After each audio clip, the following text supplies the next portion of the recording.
3 miles below the Antarctic ice, an eye the size of a soccer ball opens in the dark. Behind it sits half a ton of muscle, hooks that spin a full circle, and a beak that crushes bone. You are looking at the heaviest invertebrate alive, the colossal squid. We will descend into its black hunting ground, watch it tear apart fish armored against the cold, and see why even sperm whales surface scarred from meeting it. If creatures from the deep fascinate you, hit subscribe and stay close. The ocean is about to show you what it hides. Begin the descent. Sailors talked about it long before science would listen. Old maps drawn during the age of wooden ships carried warnings in the southern seas. Tentacles rising from black water. Ships pulled sideways by something nobody survived to describe. Greek writers from over 2,000 years ago wrote of a beast called the teuthus, larger than any whale, hiding in waters no one dared cross. Scholars laughed. They called it superstition. The kind of story a frightened sailor tells after too much rum and too many weeks at sea. For centuries, that was the official answer. Monsters were not real. The ocean was just water. Then bodies started washing ashore. In the 1700s, fishermen in Norway pulled in pieces of something that should not exist. Arms thicker than a man's leg. A beak the size of a dinner plate. Skin that smelled of ammonia so sharp it burned the eyes. The locals had a name ready for it. Kraken. The thing that drags ships under. Naturalists examined the remains and could not classify them.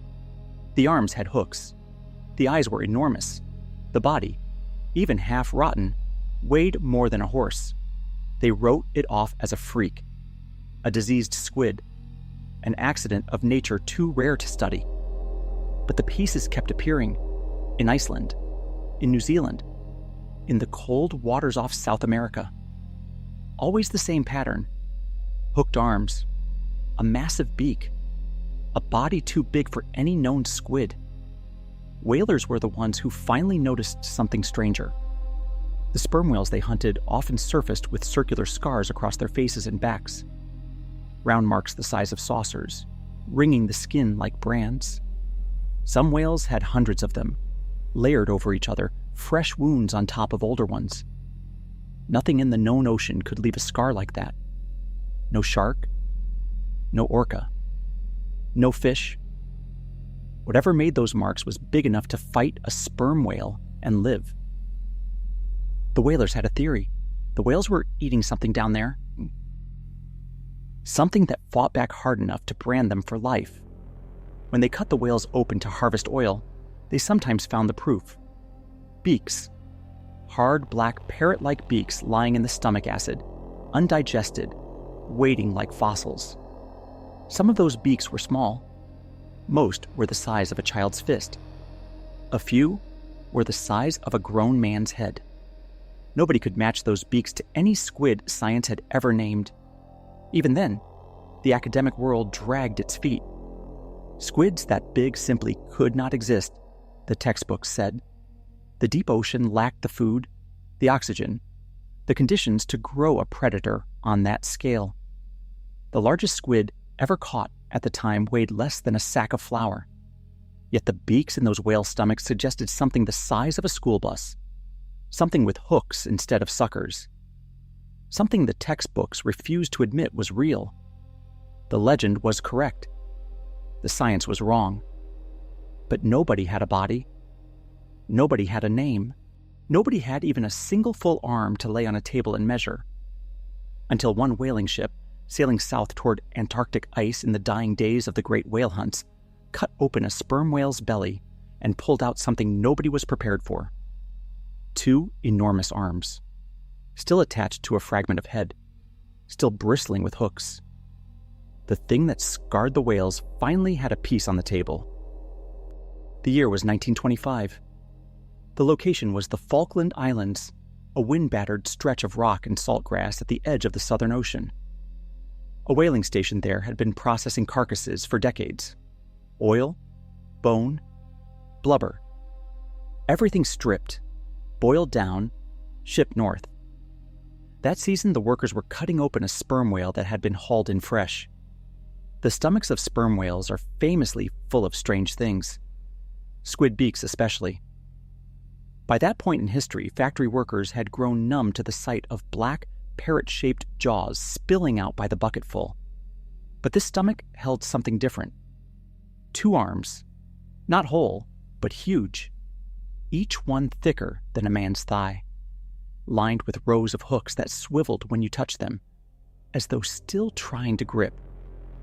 The flesh was pale and rubbery, soaked through with the ammonia stench common to deep-sea squid. But the size was wrong.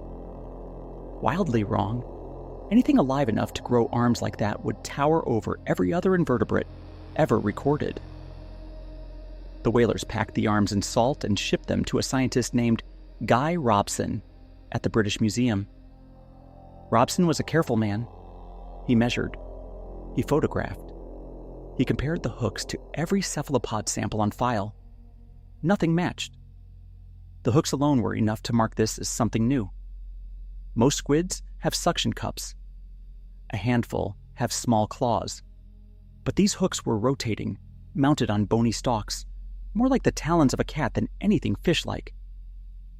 In 1925, Robson published his finding. He gave the creature a name nobody outside Latin classrooms could pronounce: Mesonychoteuthis hamiltoni. Translated loosely, the middle-hooked squid. The thing the legends had been pointing at for centuries finally had a tag. What he could not give it was a body. The 2 arms were all anyone had. The rest of the squid was somewhere south, deep beneath ice that no human had crossed yet. Robson estimated, based on the proportions of related squid species, that a complete adult specimen might stretch over 30 feet long and weigh as much as a grand piano. He admitted in writing that he could be wrong. He was guessing from fragments. The real animal might be smaller, or it might be much, much larger. Then the discovery went quiet. For another 56 years, nobody saw a complete colossal squid. Not whole, not even close. Beaks kept turning up in whale bellies, season after season, and a few of those beaks were monstrous, far bigger than the ones Robson had on his shelf.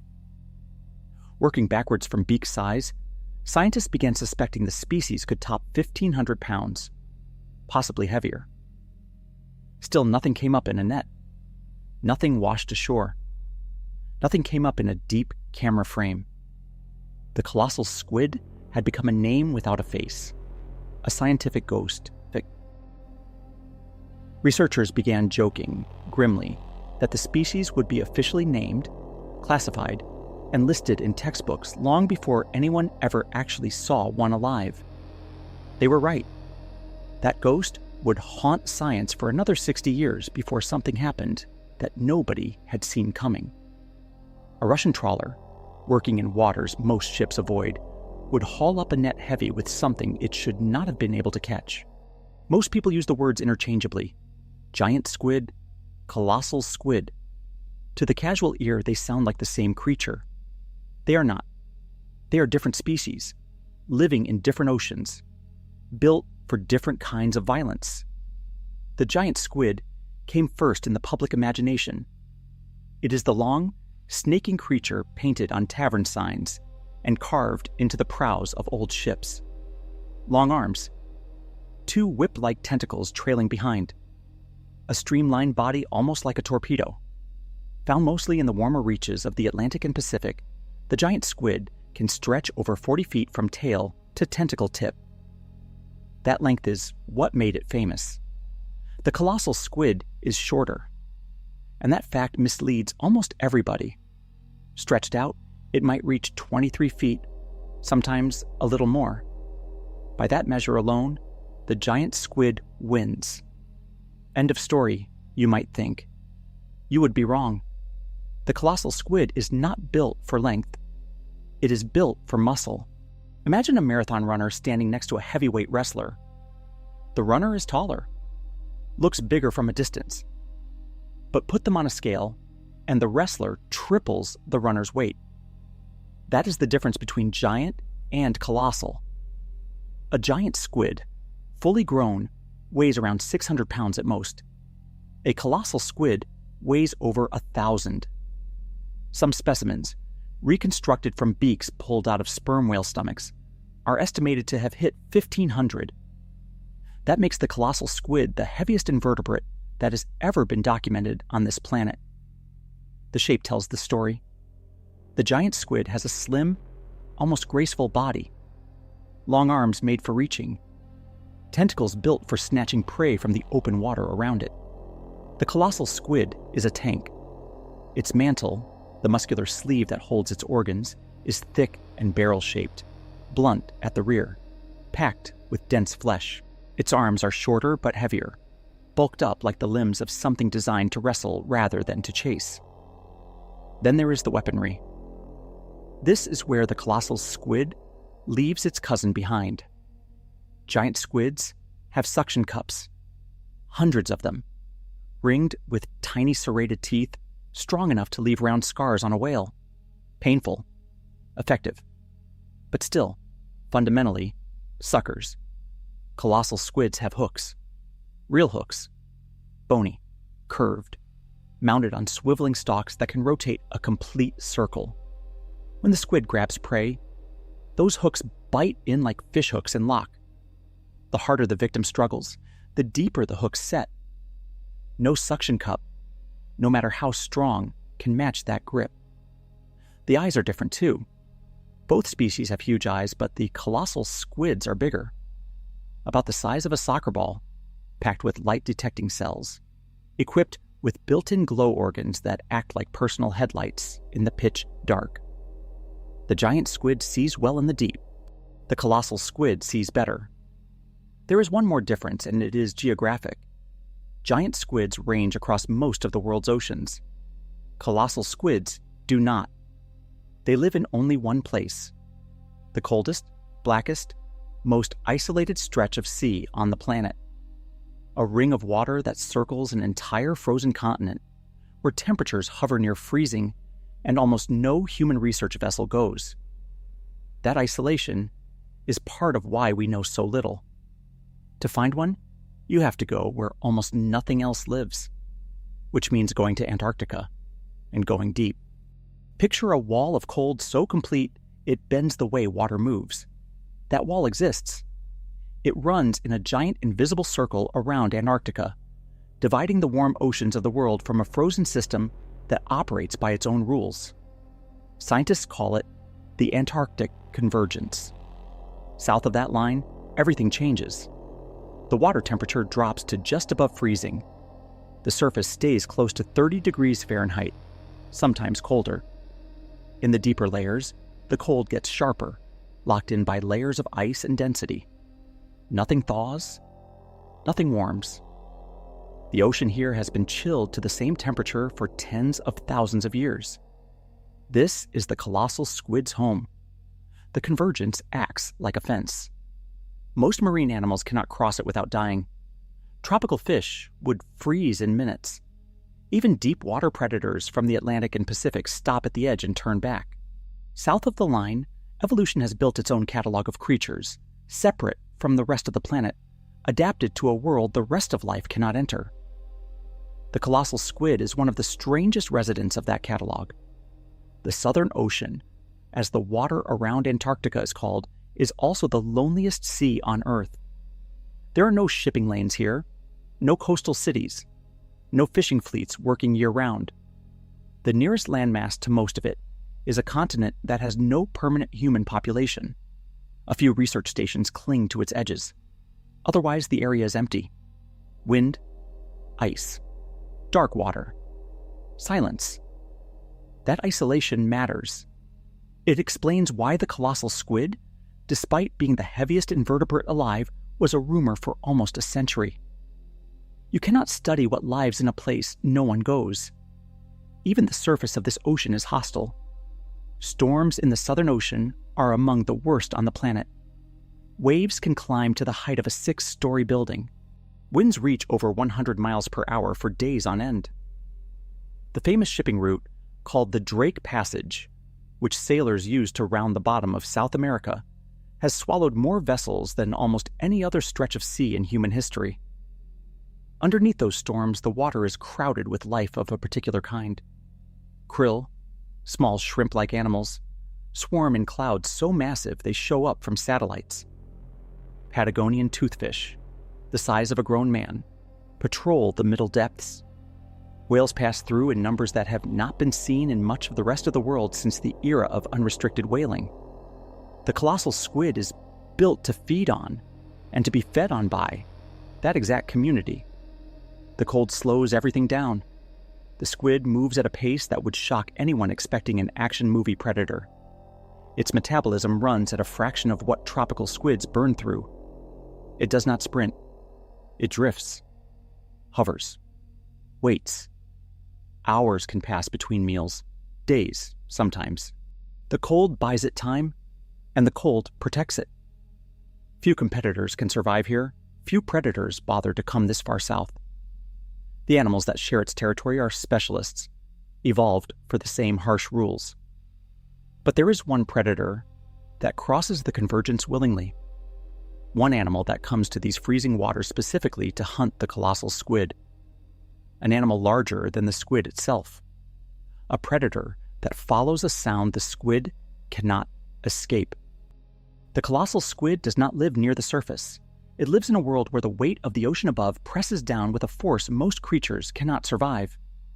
To understand that depth, picture a stack of cars piled on a single square inch of skin. That is roughly what a colossal squid feels every second of every day in its preferred hunting zone. Around 6,000 feet down. Sometimes deeper. Some specimens have been recorded at over a mile beneath the surface. At that depth, sunlight is gone. Completely gone. Not dim. Not blue. Black. The kind of dark where holding a hand in front of your face means nothing because there is no face to see. The pressure here would kill almost any land animal in a single instant. Lungs would collapse. Bones would compress. A submarine designed for the deep ocean uses inches-thick steel just to hold its shape against this kind of force. The colossal squid hangs in it the way a balloon hangs in calm air. It does not fight the pressure. It matches it. The trick is in its body chemistry. A colossal squid is full of ammonia. Not as a waste product, but as a structural fluid. Special tissues throughout its mantle hold a high concentration of ammonium chloride, which is lighter than seawater. The ammonia keeps the squid neutrally buoyant. It can hover at any depth without swimming, without effort, without using a single calorie to stay where it is. That is also why every fragment ever pulled up smells so sharp.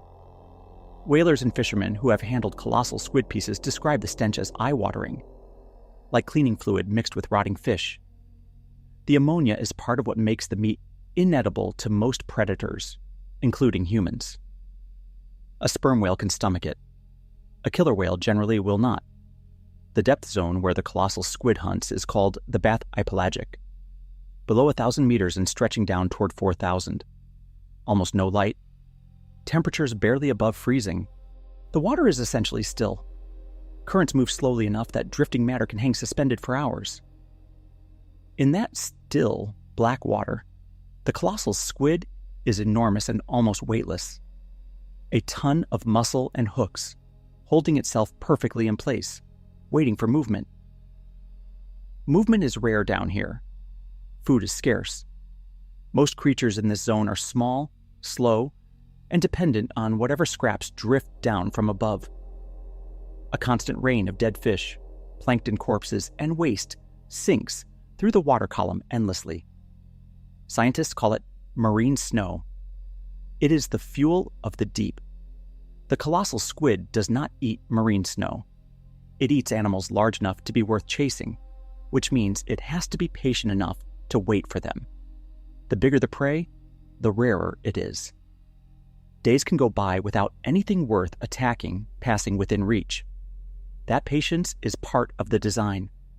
The slow metabolism, the neutral buoyancy, the motionless hover. Together they let the squid sit in the dark for as long as it takes, burning almost nothing, watching for the one thing it cannot afford to miss. When prey finally appears, usually a Patagonian toothfish or a smaller squid, the colossal squid has only seconds to act. To hit a target it can barely see.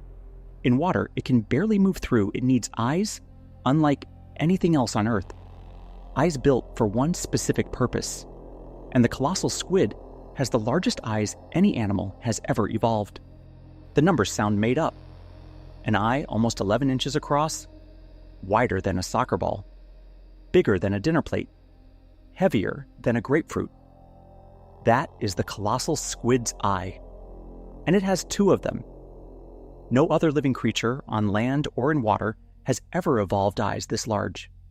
Not the blue whale, which weighs over 100 tons. Not the elephant, with its head the size of a small car. The blue whale's eye is the size of a softball. The elephant's is smaller than a tennis ball. The colossal squid blows past both, despite weighing a fraction of either. That extreme size demands an explanation. Eyes are expensive. They take energy to grow, energy to maintain, and they create a vulnerable point on any animal's body. Evolution does not build something this oversized without a serious reason. The reason is the dark. At the depth where the colossal squid hunts, sunlight does not reach. The only light comes from living organisms. Tiny shrimp glow when disturbed. Jellyfish flash blue. Some fish dangle glowing lures from their heads to attract prey. Each spark of light lasts a fraction of a second and travels only a short distance before being swallowed by the black. A normal eye cannot detect those flashes. Not from far away. The light is too weak, too brief, too easily lost. But a giant eye can.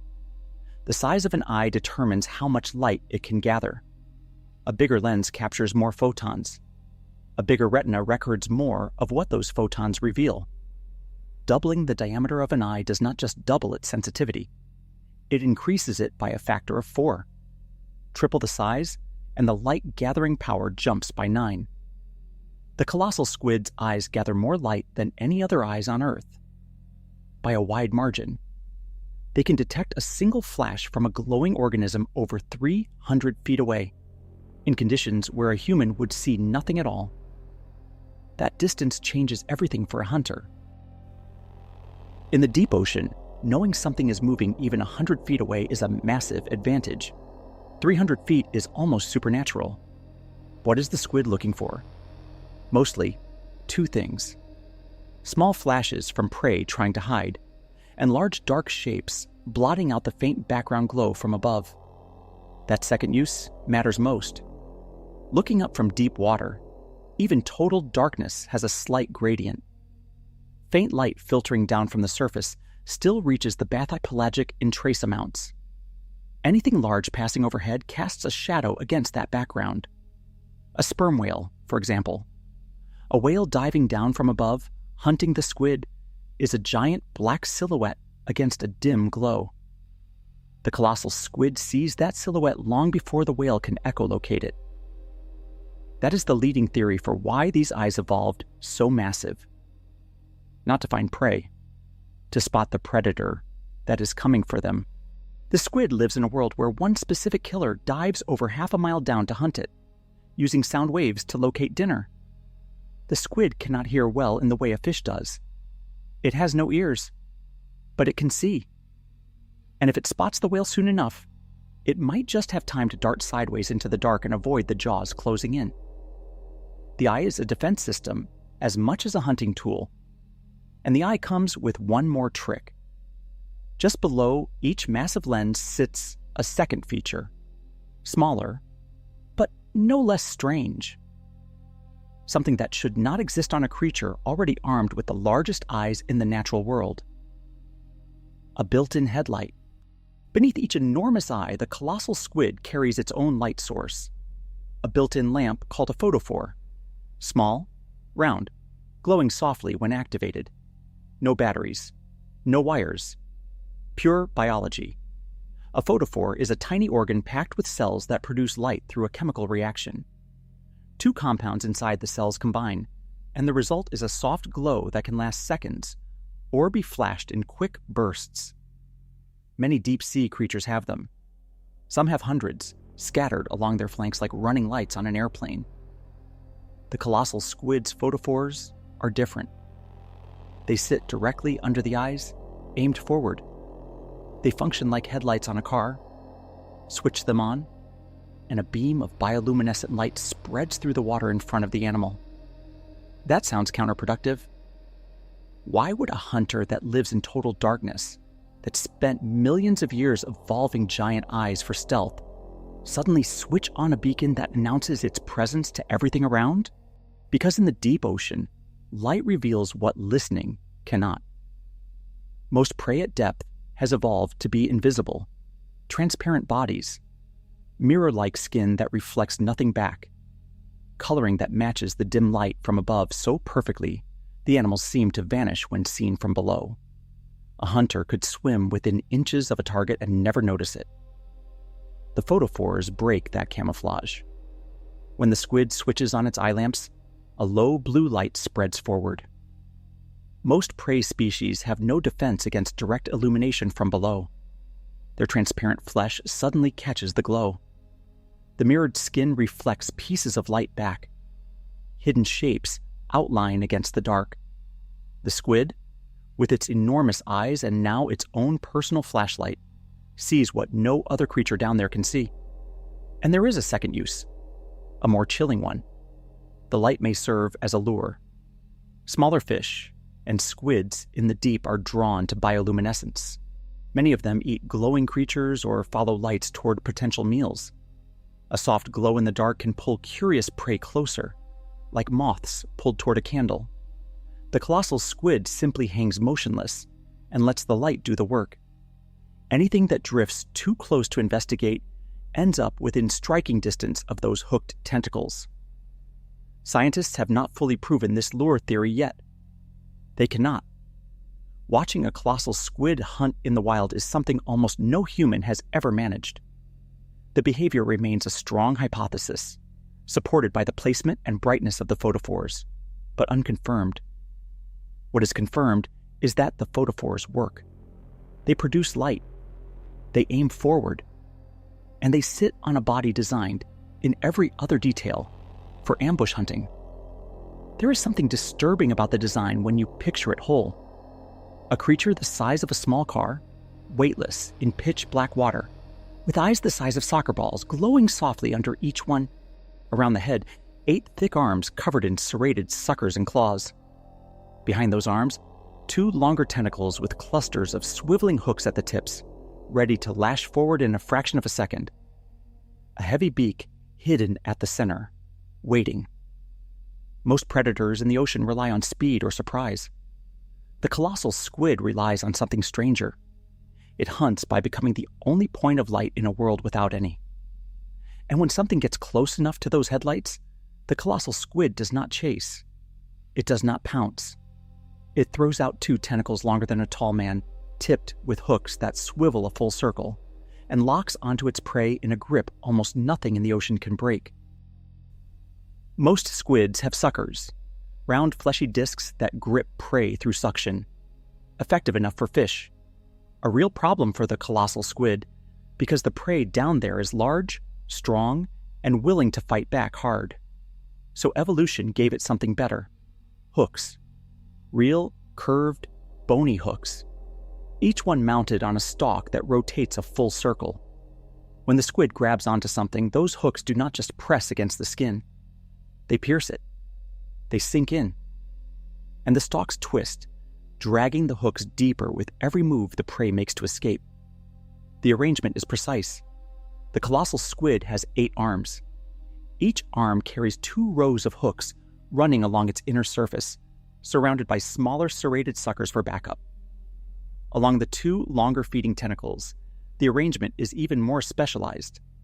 The clubbed tips of those tentacles carry between 22 and 25 rotating hooks, set in pairs, each one able to swivel independently. A colossal squid grabbing prey is using over 100 hooks at once, maybe more, depending on the size of the animal. Compare that to a bear's claw. A bear has 4 claws on each paw. Sharp, curved, dangerous. a grown grizzly can rip through almost anything with them.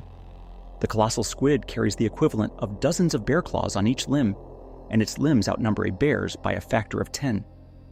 The rotation is what makes the design especially cruel.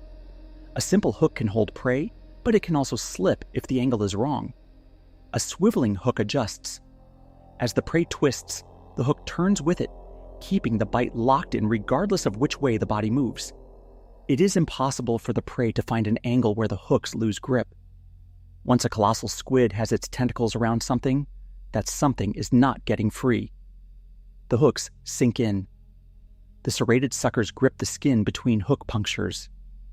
The 8 arms wrap around in a cage of muscle. The 2 long tentacles, having delivered the strike, retract back toward the body, dragging the prey toward the central mass, where the beak waits. This whole system works in seconds. Tentacles fire forward, hit the target, hooks set, arms close.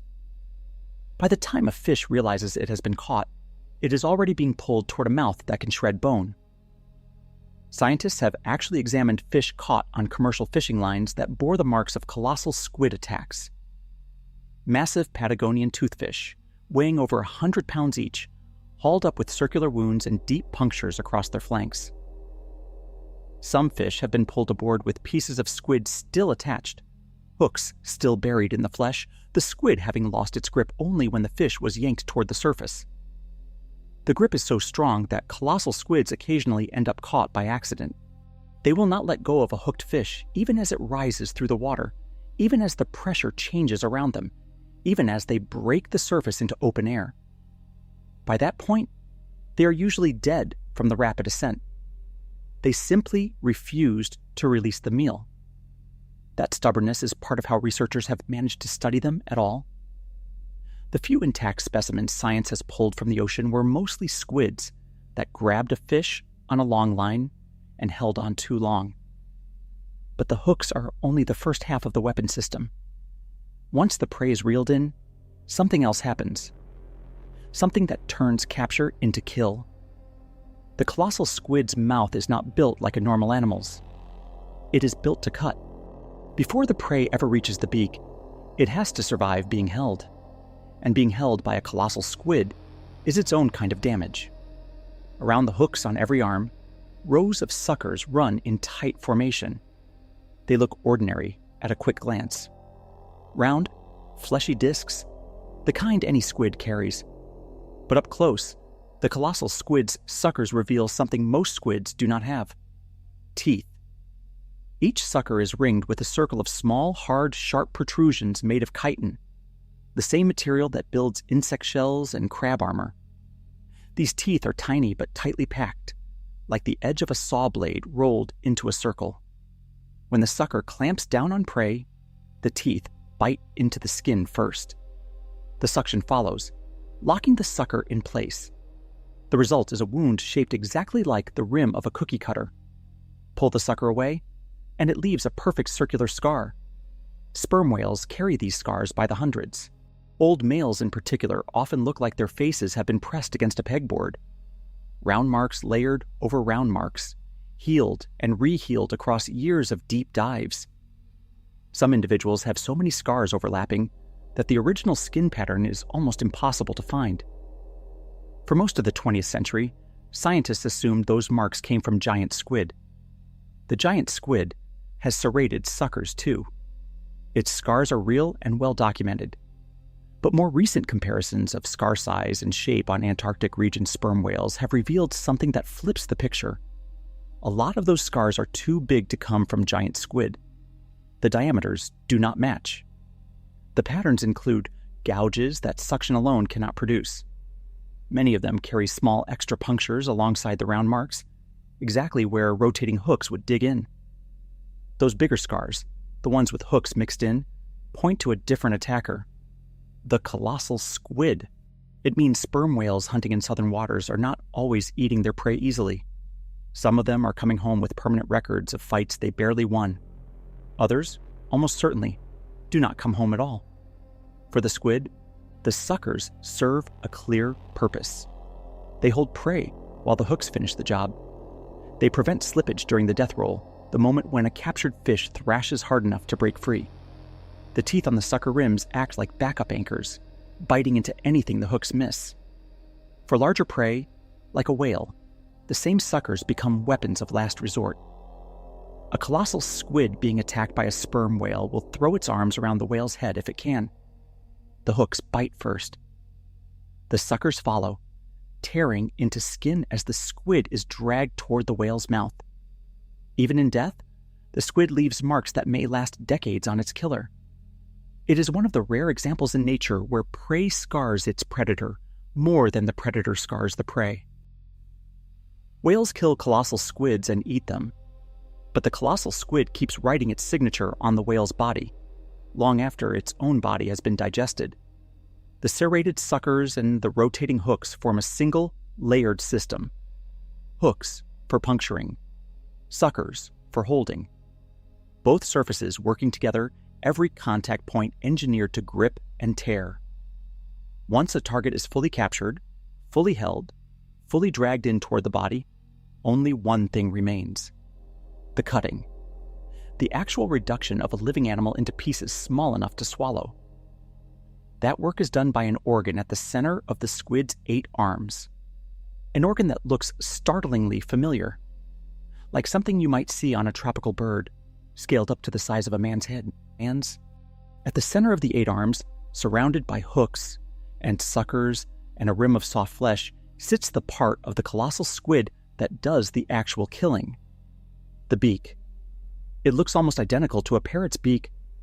2 curved jaws, one upper and one lower, hooked at the tips, made of a hard material that resists almost everything. Black at the cutting edges, translucent toward the base, small enough at first glance to be unimpressive, until you compare it to the rest of the animal kingdom.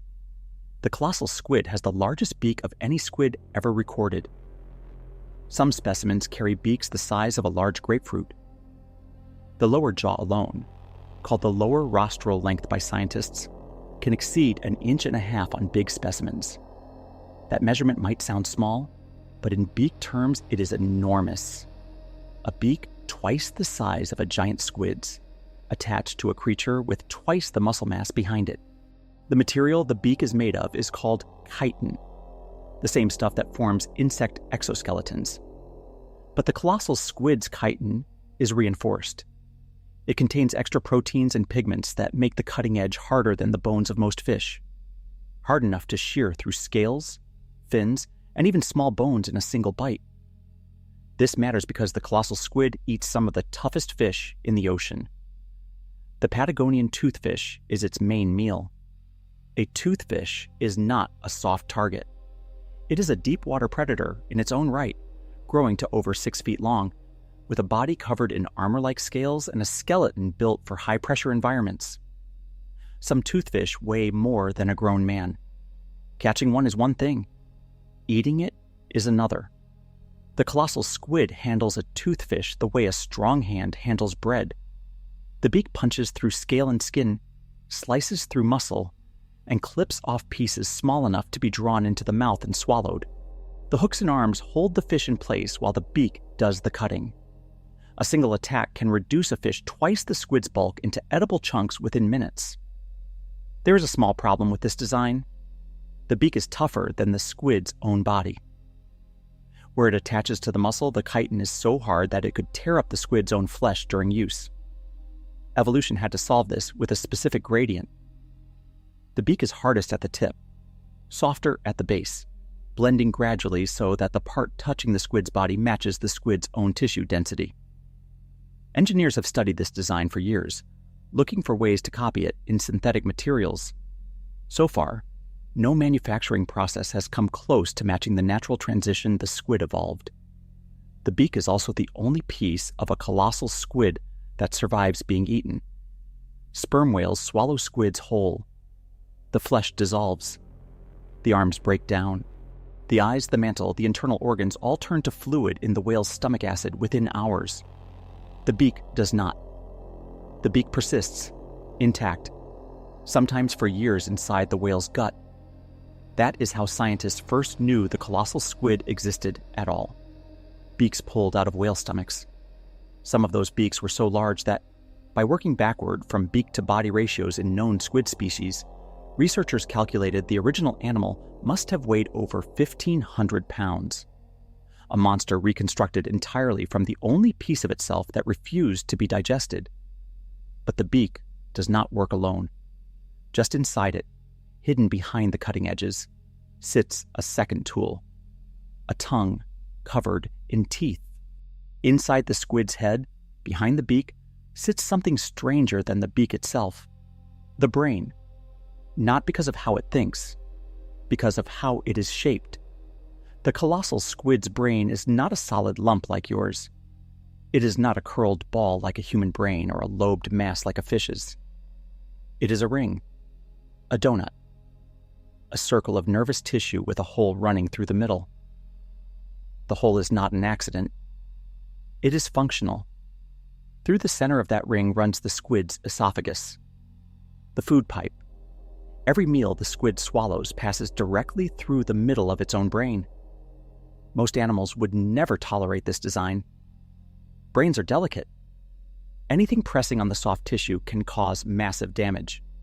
A surgeon nicking a brain by a millimeter can cripple a patient for life. The colossal squid evolved a configuration where every chunk of toothfish, every pulled apart piece of prey, passes through a donut hole carved in its own thinking organ. The reason has to do with where squids put their mouth. In a squid, the beak and mouth sit at the very base of the arms, surrounded by muscle. Food enters there and has to travel back to the digestive system in the mantle, the long body sleeve. The shortest possible route runs straight through the head. So the brain grew around that route, shaped to leave the path open. Evolution had two choices: move the brain, or build it as a ring. It chose the ring. The structure forces a peculiar limitation. A colossal squid cannot swallow large pieces of food. If it tries, it risks tearing or pressing on the brain tissue around the throat. Every bite has to be small enough to slip through the hole without trouble. That is part of why the beak does so much work before swallowing. Cutting prey into small pieces is not just convenient. It is mandatory. Inside the throat, just past the beak, sits another tool that helps with this: the radula. A short tongue covered in rows of small, hard, backward-curving teeth. Imagine a strip of sandpaper made of bone. The radula scrapes and shreds whatever the beak cuts loose, breaking it into bits small enough to pass through that ring of brain. The setup, when fully imagined, is almost surreal. A meal enters the beak. The radula grinds it down. The fragments slide through the donut brain. They pass into the digestive tract in the mantle. The whole process is silent, slow, and astonishingly precise. What does the squid actually do with this brain? The mental capacity of cephalopods has surprised scientists for decades. Octopuses, the squid's close cousins, are famously intelligent. They solve puzzles. They open jars. They recognize individual humans. They use tools in some cases. Squids are harder to study, but they appear to be intelligent in their own way. They communicate through rapid color changes in their skin. They coordinate during attacks. They learn, remember, and react to specific threats. Whether the colossal squid does any of this at the same level as a tropical octopus is unknown. Nobody has watched one long enough to find out. Two large optic lobes attached to the brain process the enormous flood of information coming in from those soccer ball eyes. Most of the squid's brain power, in fact, is dedicated to vision. It sees better than it does almost anything else. The rest of the body is built around supporting those eyes, that beak, and a strange chemical trick that lets a 1,000-pound predator hover in the dark without sinking, without swimming, without using almost any energy at all. That trick is in the squid's blood, and in its tissues, and in why it smells the way it does. A 1,000-pound animal that hovers without effort sounds impossible. In the deep ocean, it is routine. The colossal squid pulls it off through a chemical solution that fills its body with a fluid lighter than seawater. That fluid is ammonia, Throughout the colossal squid's mantle, the muscular sleeve that holds its organs, there are pockets of tissue saturated with ammonium chloride. The same ammonium found in cleaning products, only stored in living flesh. The chemistry is simple. Ammonium chloride solutions weigh less than salt water. Pack enough of it into a body and the body becomes neutrally buoyant. It does not sink. It does not rise. It floats in place. The squid does not have a swim bladder like a fish. It does not need to surface for air like a whale. It does not have to swim constantly to stay afloat like a shark. It hangs. The advantage in the deep ocean is enormous. Energy in the bathypelagic zone is scarce.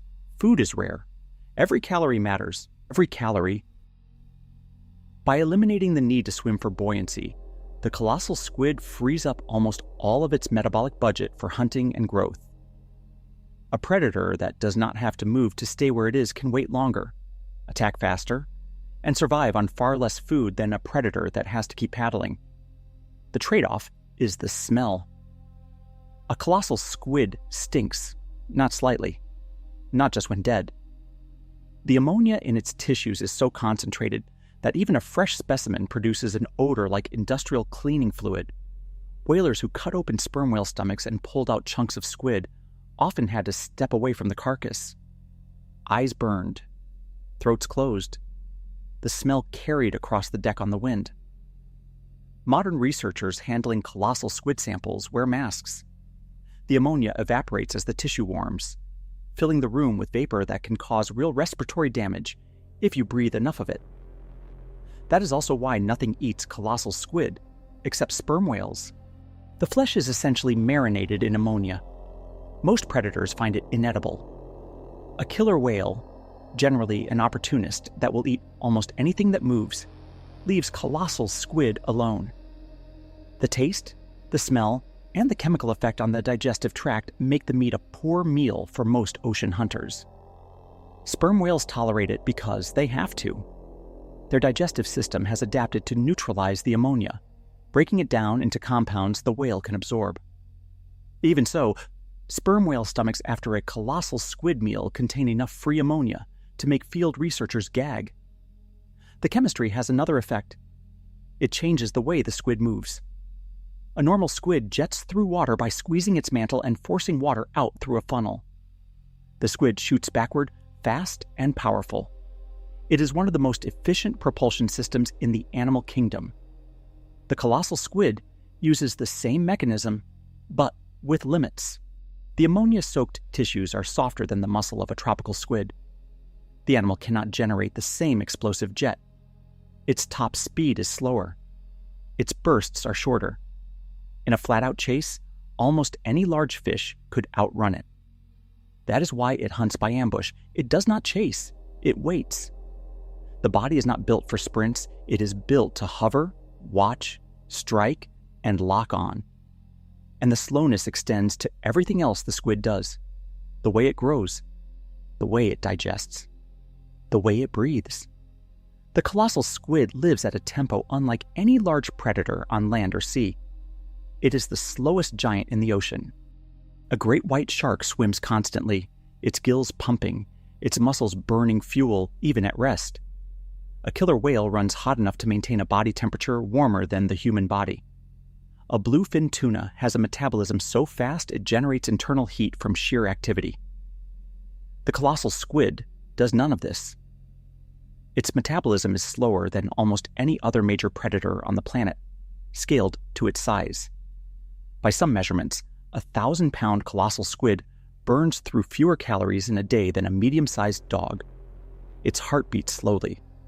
Its tissues consume oxygen at a fraction of the rate of warm-blooded predators. Its growth, while massive in total, happens at a glacial pace. The reason is the cold and the dark. Antarctic deep waters sit just above freezing. At those temperatures, all chemical reactions slow down. Enzyme activity drops. Cell processes drag. The biology of any animal living in that water is forced into low gear, whether it wants to be or not. The colossal squid simply leans into the limitation rather than fighting it. A slow metabolism has costs. The The squid cannot generate quick bursts of energy for long chases. It cannot heal wounds rapidly. It cannot reproduce quickly compared to warm water species. It also, almost certainly, lives a long time. Slow metabolism usually means longer lifespan. Some scientists estimate the colossal squid may live for decades, although nobody has ever tracked an individual long enough to confirm it. The benefit, though, is what makes the species viable in its environment. Food is rare in the bathypelagic zone. A predator that needs constant meals would starve there. The colossal squid, by burning almost no fuel, can go long stretches without eating. A single large toothfish might last it a week. 2 toothfish a month might be enough for normal life. In times of scarcity, the squid simply slows down further, dropping into something close to stasis, hovering motionless for days at a time without dying. Compare that to a predator like a tuna. A bluefin tuna needs to eat every day. It hunts constantly. Its metabolism does not allow for fasting. Drop a bluefin into the bathypelagic Antarctic, and it would starve within a week. The colossal squid, in the same conditions, can wait out famine like a desert plant, waits out drought. The slow metabolism also explains the ammonia.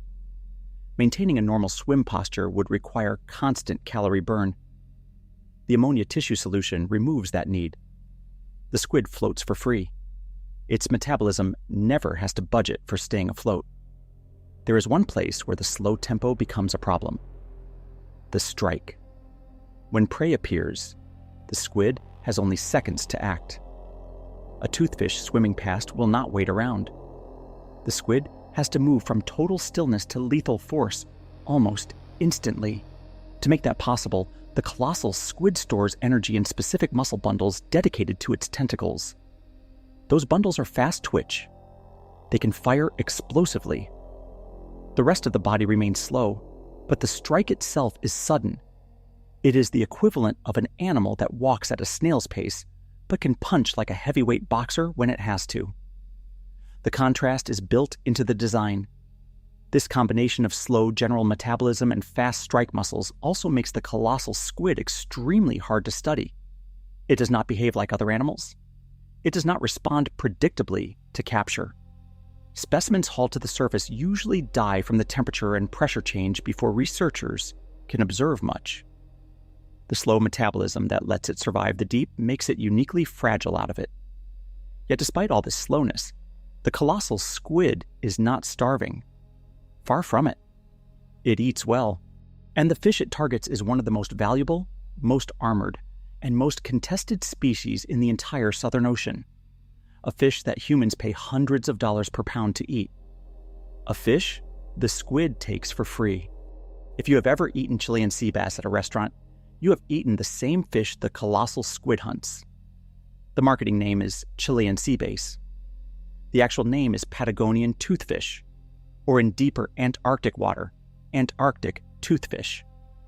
Either way, it is the same family, the same target.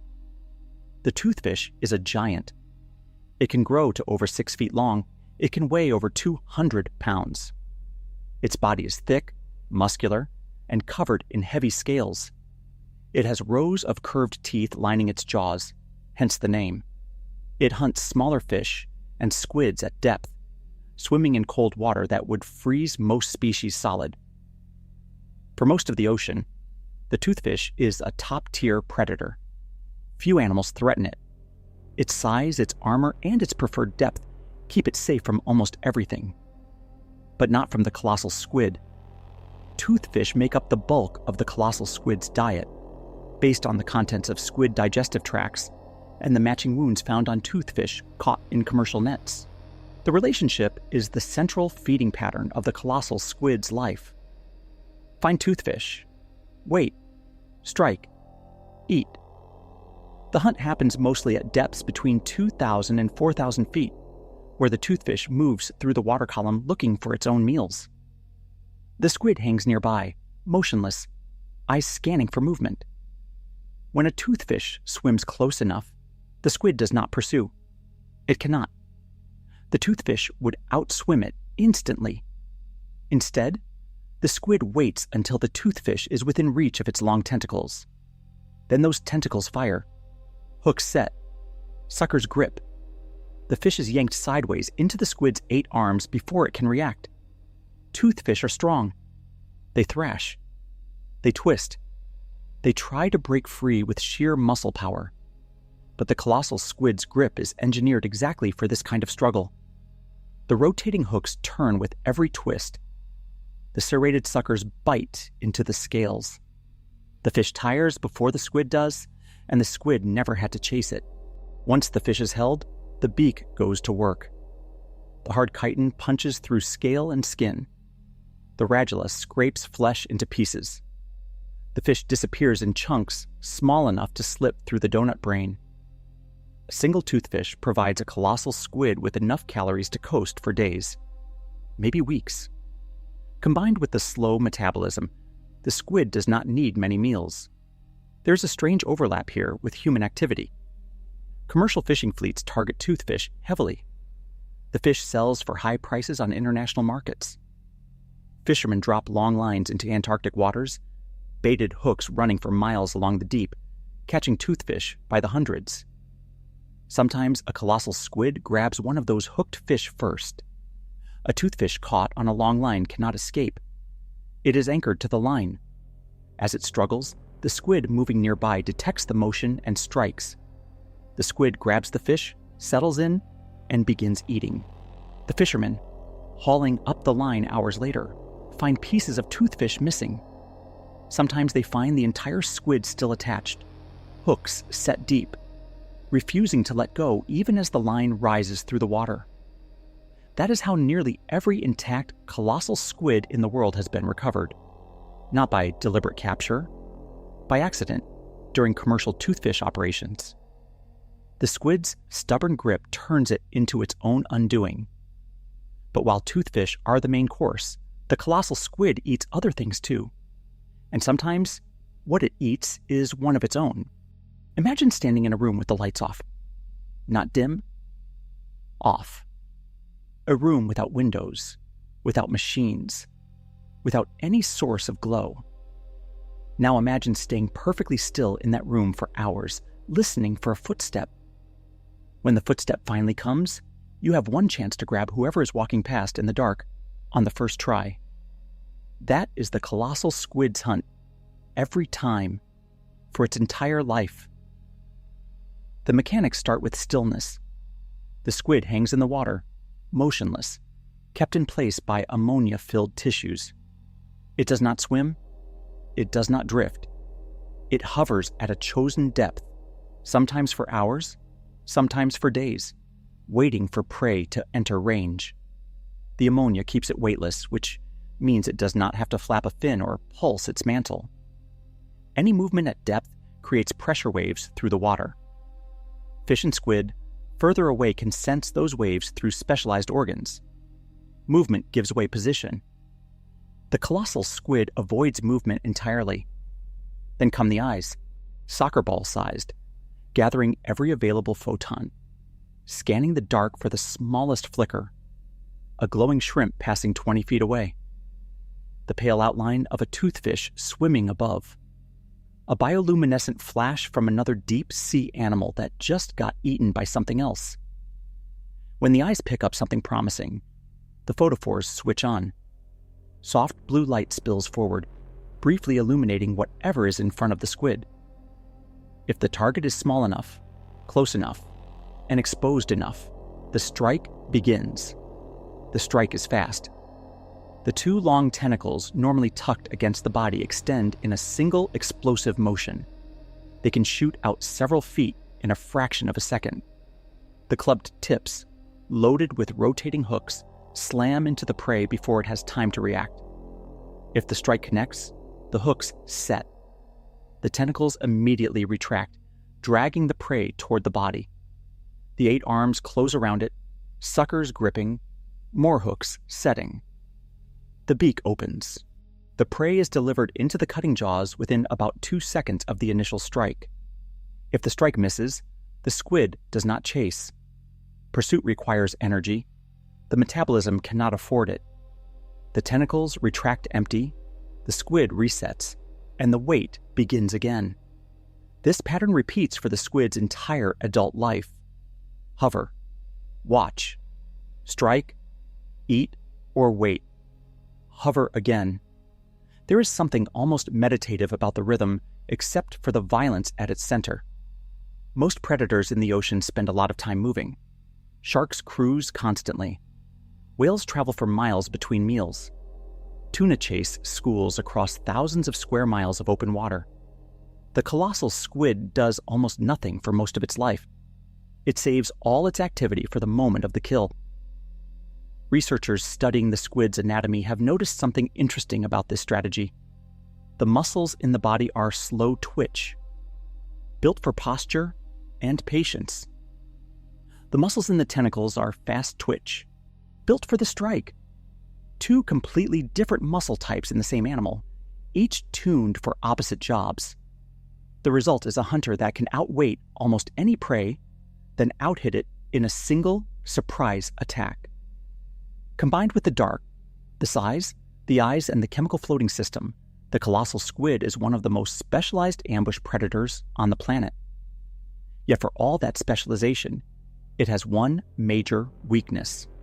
A predator that hunts by stillness and sight is helpless against a hunter that uses sound. A predator that can find anything in the dark, no matter how still it stays. A predator that follows the squid's body shape from miles away, locks on, and dives down to attack. For 100 years after the species was named in 1925, no human ever saw a living colossal squid in its natural environment. Not a glimpse, not a single frame of video, not a photograph from a submersible. Every specimen recovered came up dead, dragged to the surface tangled in fishing gear, floating, half decayed, after a fight with a sperm whale, pulled out of a stomach as a beak. The animal existed entirely as evidence. Body parts, stomach contents, inferences from scars on whales. The first complete adult was not recovered until 1981 by a Russian trawler. It was already dead. The first live colossal squid ever brought to the surface alive came in 2005, again caught accidentally on a fishing line. It died within hours. It had never been seen swimming, hunting, or moving in its real habitat. Compared to almost every other large animal on Earth, this is bizarre.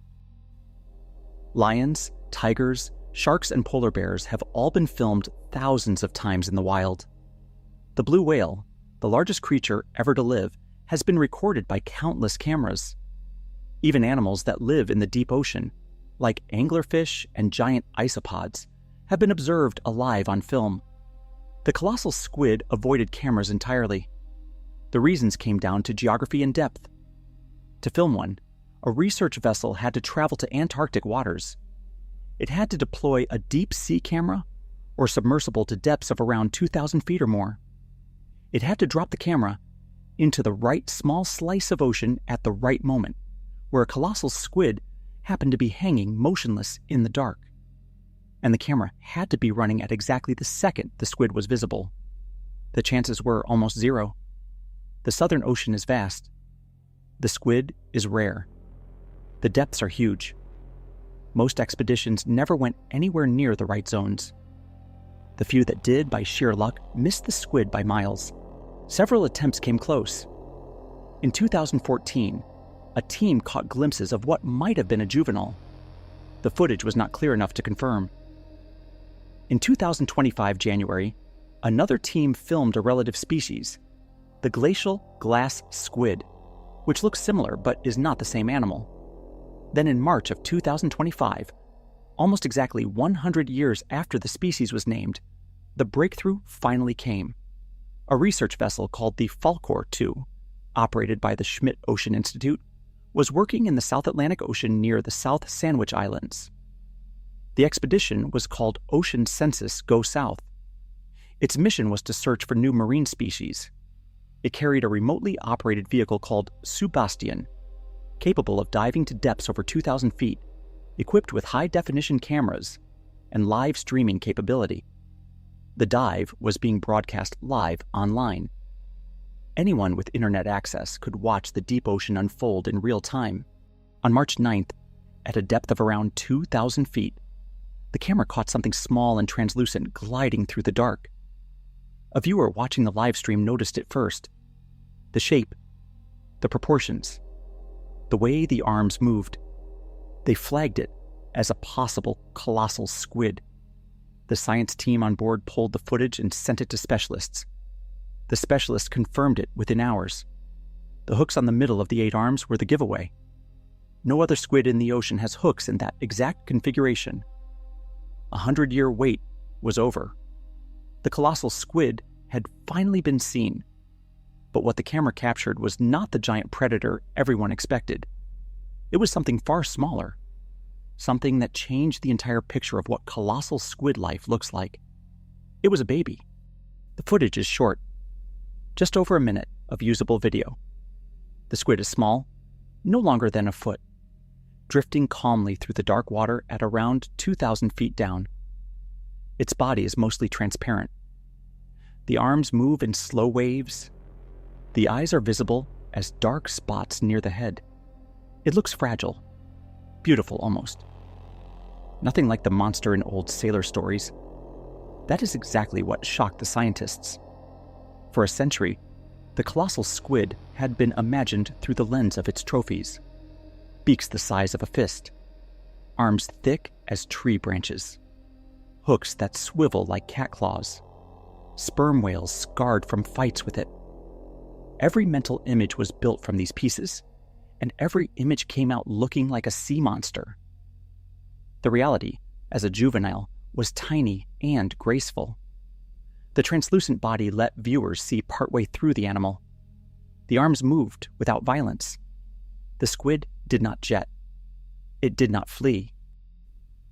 It hung in the water and went about its business, ignoring the lights of the remotely operated vehicle as if the human equipment were just another piece of marine snow. The team on board the Falkor 2 included Dr. Michelle Taylor of the University of Essex leading the Ocean Census expedition.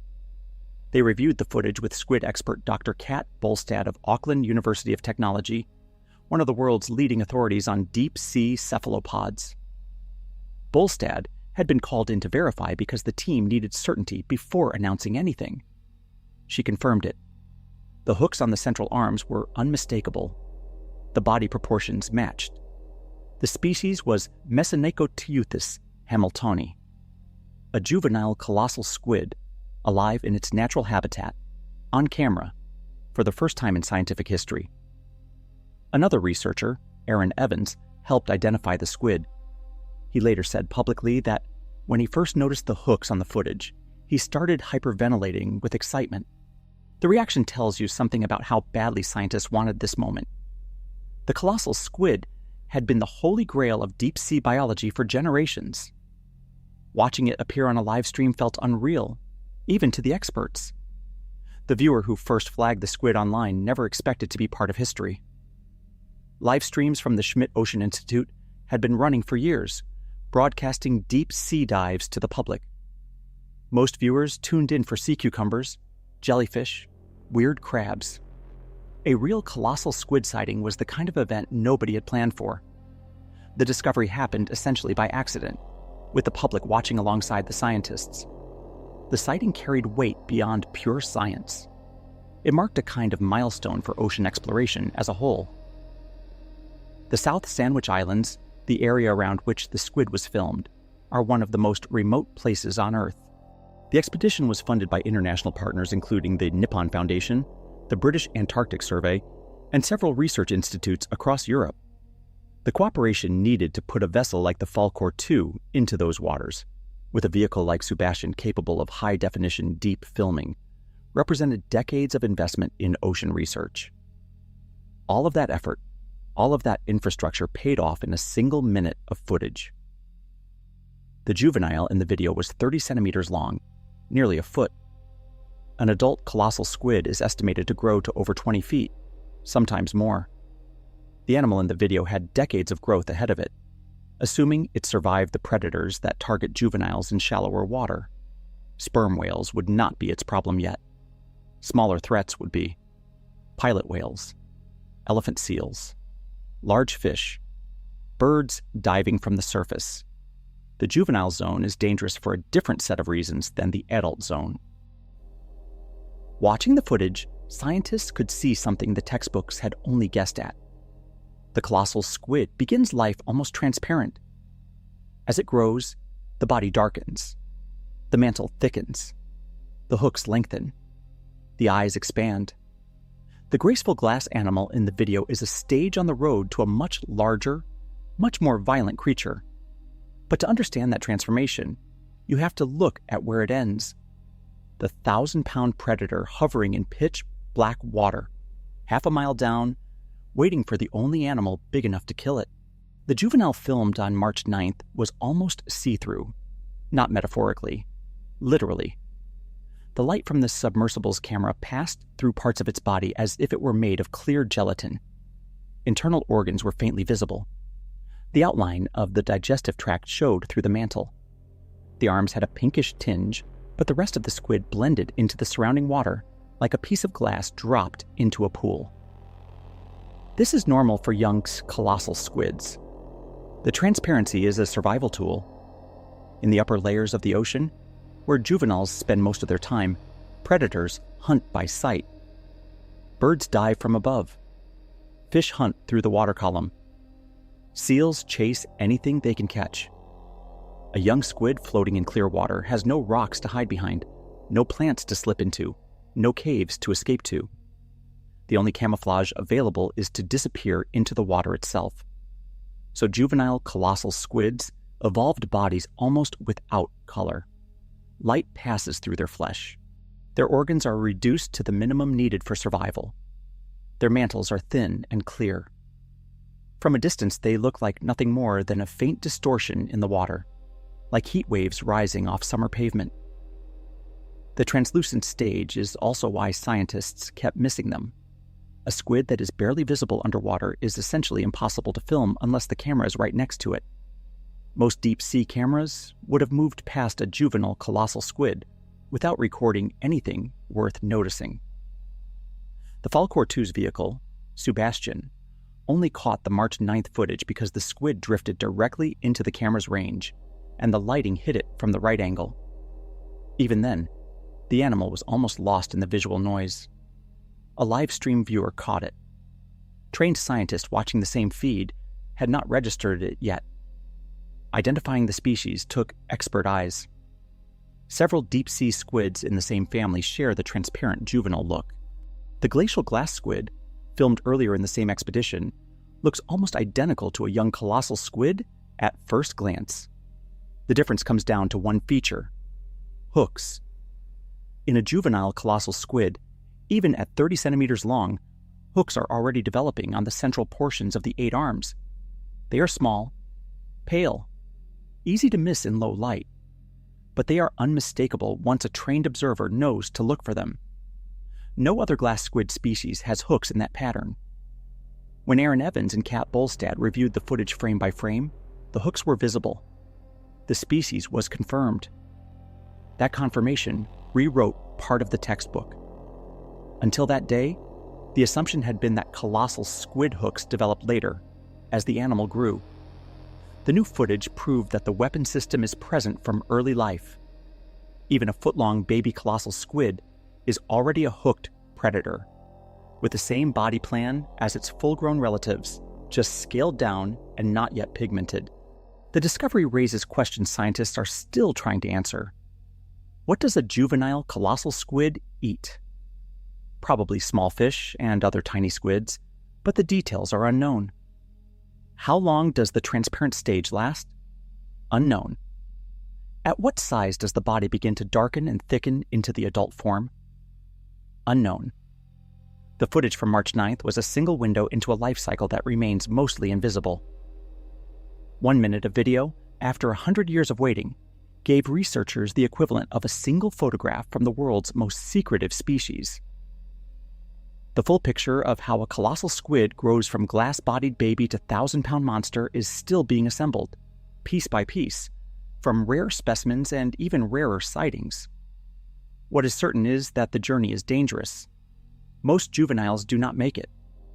The deep ocean has predators specialized to hunt young squids before they can reach adult size.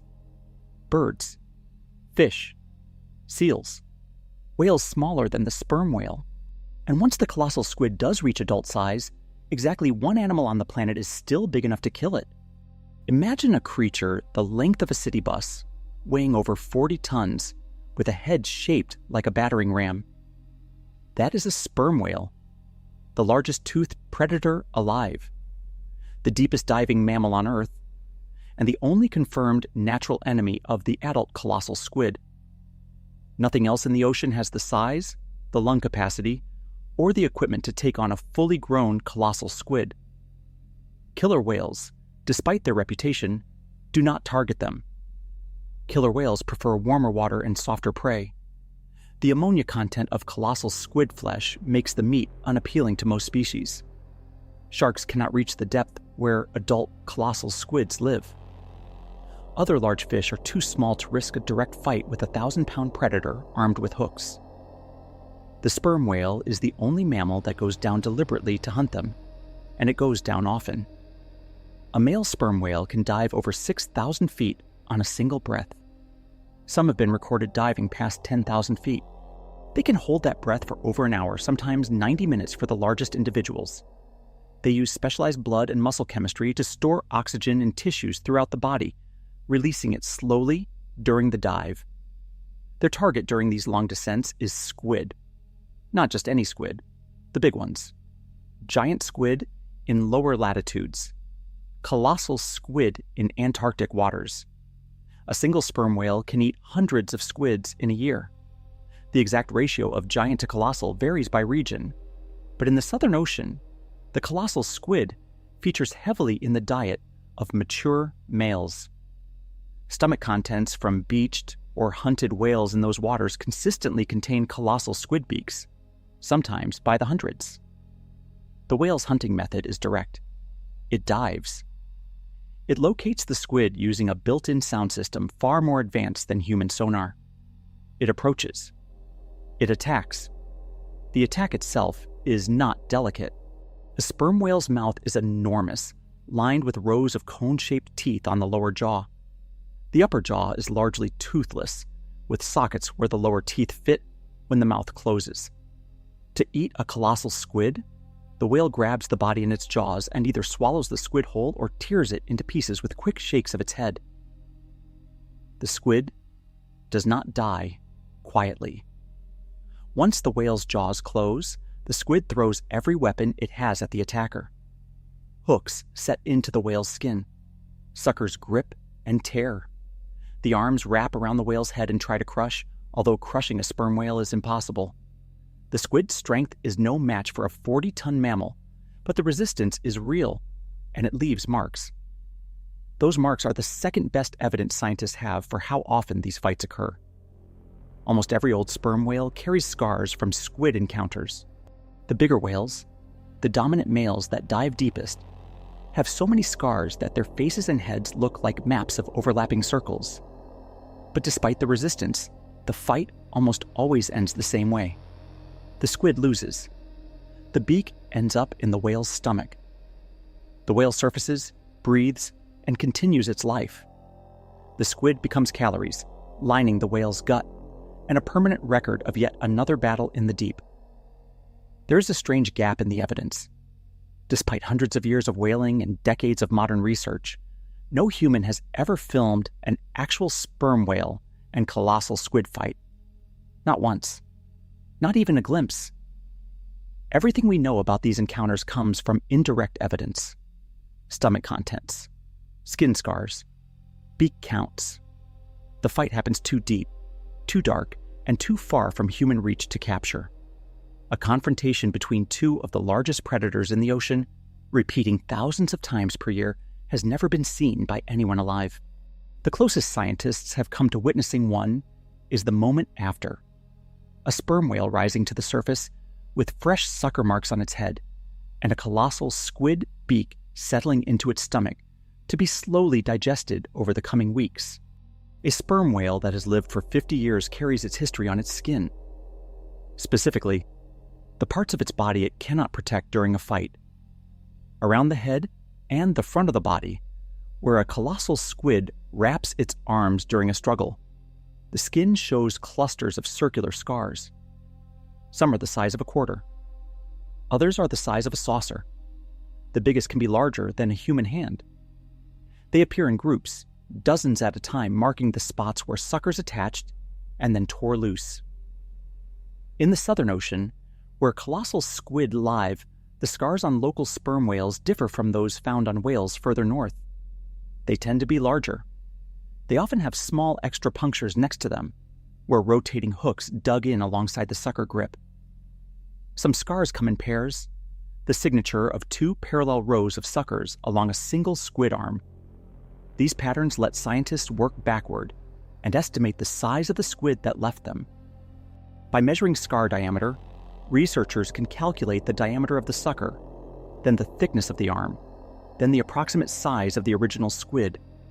Some scars on Antarctic sperm whales suggest the squid that made them was over 20 feet long.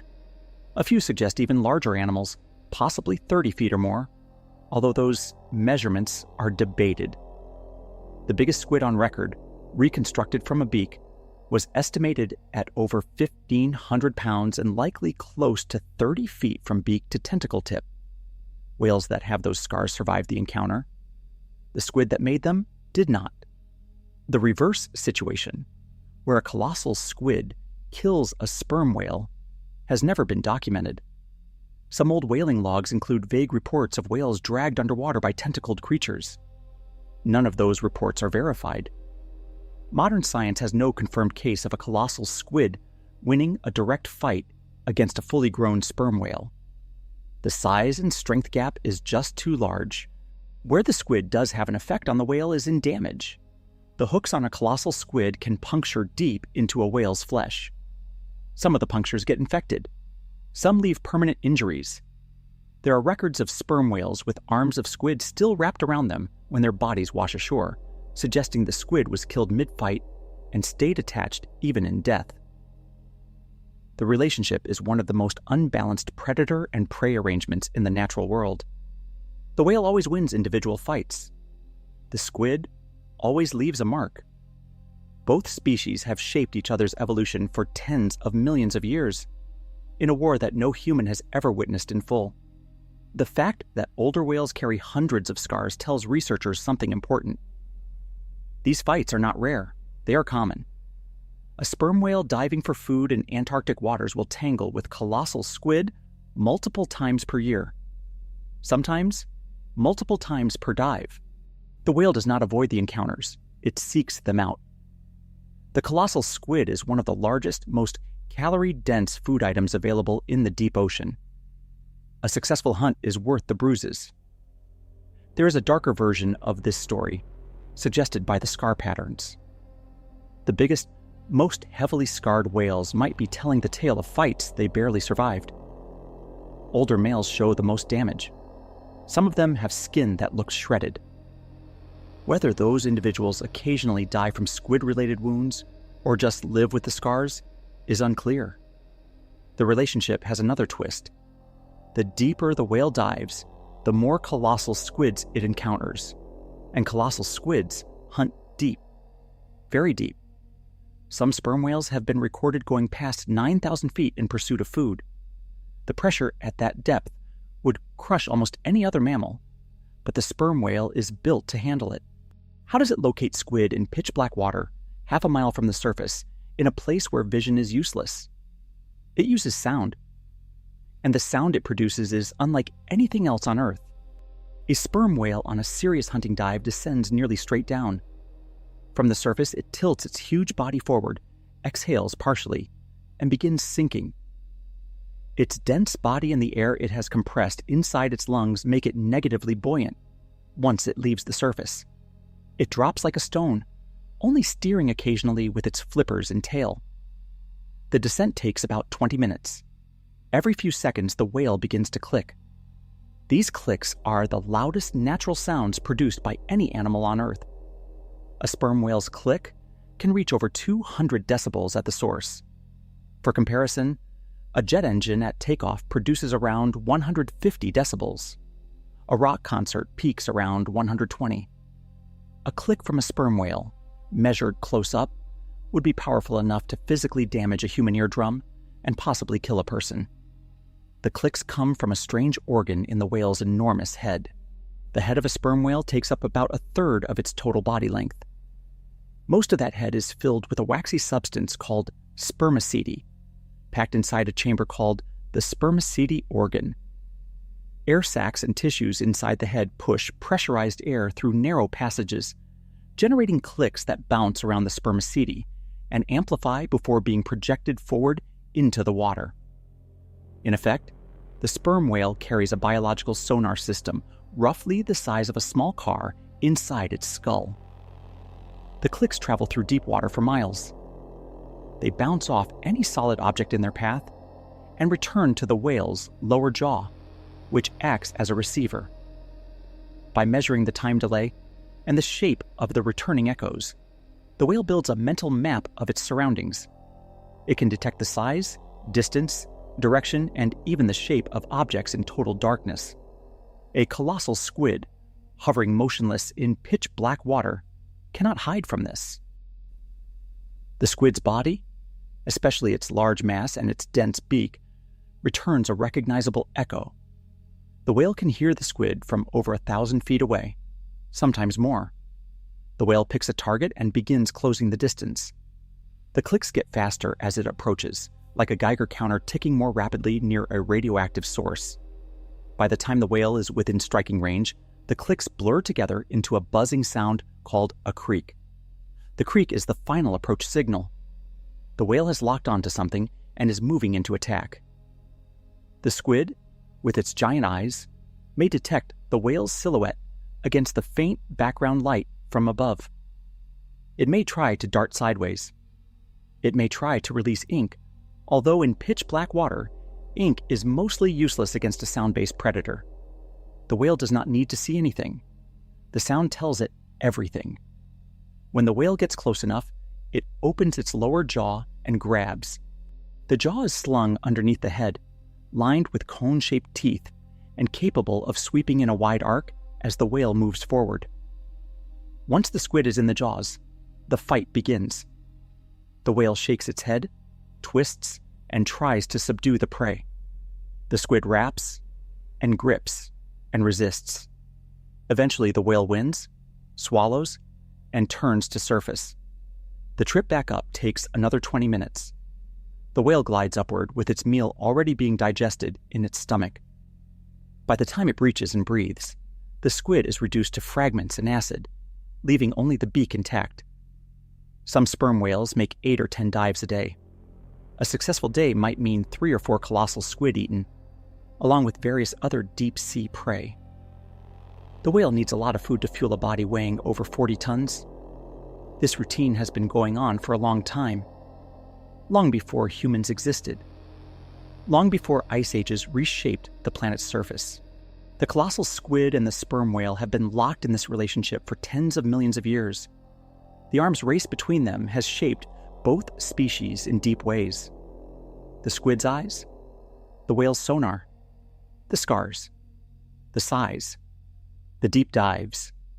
Every detail is the result of pressure applied across geological time. There is one more piece of the sperm whale's hunting toolkit that may matter even more than its sonar. Some scientists believe the whale uses its clicks not just to find squid, but to stun them. The theory is controversial, but the evidence is interesting. A sperm whale click at close range is powerful enough to physically affect soft tissues. The pressure wave from a single click, fired from inches away, can temporarily disable the nervous system of small fish. Researchers have observed sperm whales firing close-range clicks at targets and watched the targets respond as if briefly paralyzed. If this works on small fish, it might work on squid as well. A squid hit by a high-intensity click at close range could lose muscle control for a fraction of a second. In that fraction of a second, the whale closes the distance and attacks. The squid, stunned, cannot react in time. The hooks never fire.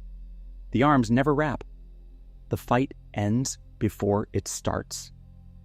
The theory would explain something puzzling.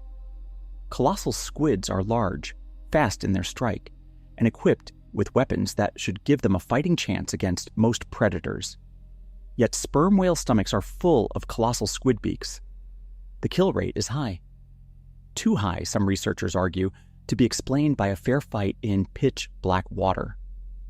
A sound stun would tip the odds dramatically in the whale's favor. The whale would not need to win a wrestling match. It would only need to deliver one well-placed click before grabbing. Other scientists are skeptical. The squid's nervous system is different from a fish's. The chemistry of a colossal squid's body, with its ammonia-soaked tissues, may absorb sound differently than ordinary muscle. Whether a click could really stun an animal of that size and mass is unproven. What is certain is that the click works on the squid in some way. The whale finds the squid through clicks. The whale closes in through clicks. The squid, hovering in the dark, must hear something, even if it cannot hear in the human sense. Squids detect pressure waves through specialized cells along their bodies. A click strong enough to find them must also be felt by them. That detection is the squid's only advanced warning. By the time the click is loud enough to register, the whale is usually too close to escape. There is a similar idea on the other side. Some researchers have suggested that the squid's photophores, the eye-mounted lights, might serve as a defensive flash. A sudden bright flash of bioluminescent light, fired directly at an approaching whale, could startle or disorient the predator. The whale's eyes are not its main hunting tool, but they still work. A blast of light in pitch black water, hitting the whale from a few feet away, could cause a moment of confusion. The flash idea is also unproven. Nobody has ever filmed a colossal squid using its photophores during an attack. The behavior, if it exists, has not been documented. What we have, in both directions, is a set of intriguing hypotheses about how this fight unfolds. A whale that clicks to find and possibly stun. A squid that may flash to confuse. Both armed with weapons that are known to exist but rarely used in our presence. The fight, when it happens, is fast, loud, and almost entirely invisible. Sound and light, blast and flash, hooks and teeth. All of it concentrated into a few seconds of violence at the bottom of the ocean. This pattern has repeated itself for an extraordinarily long time.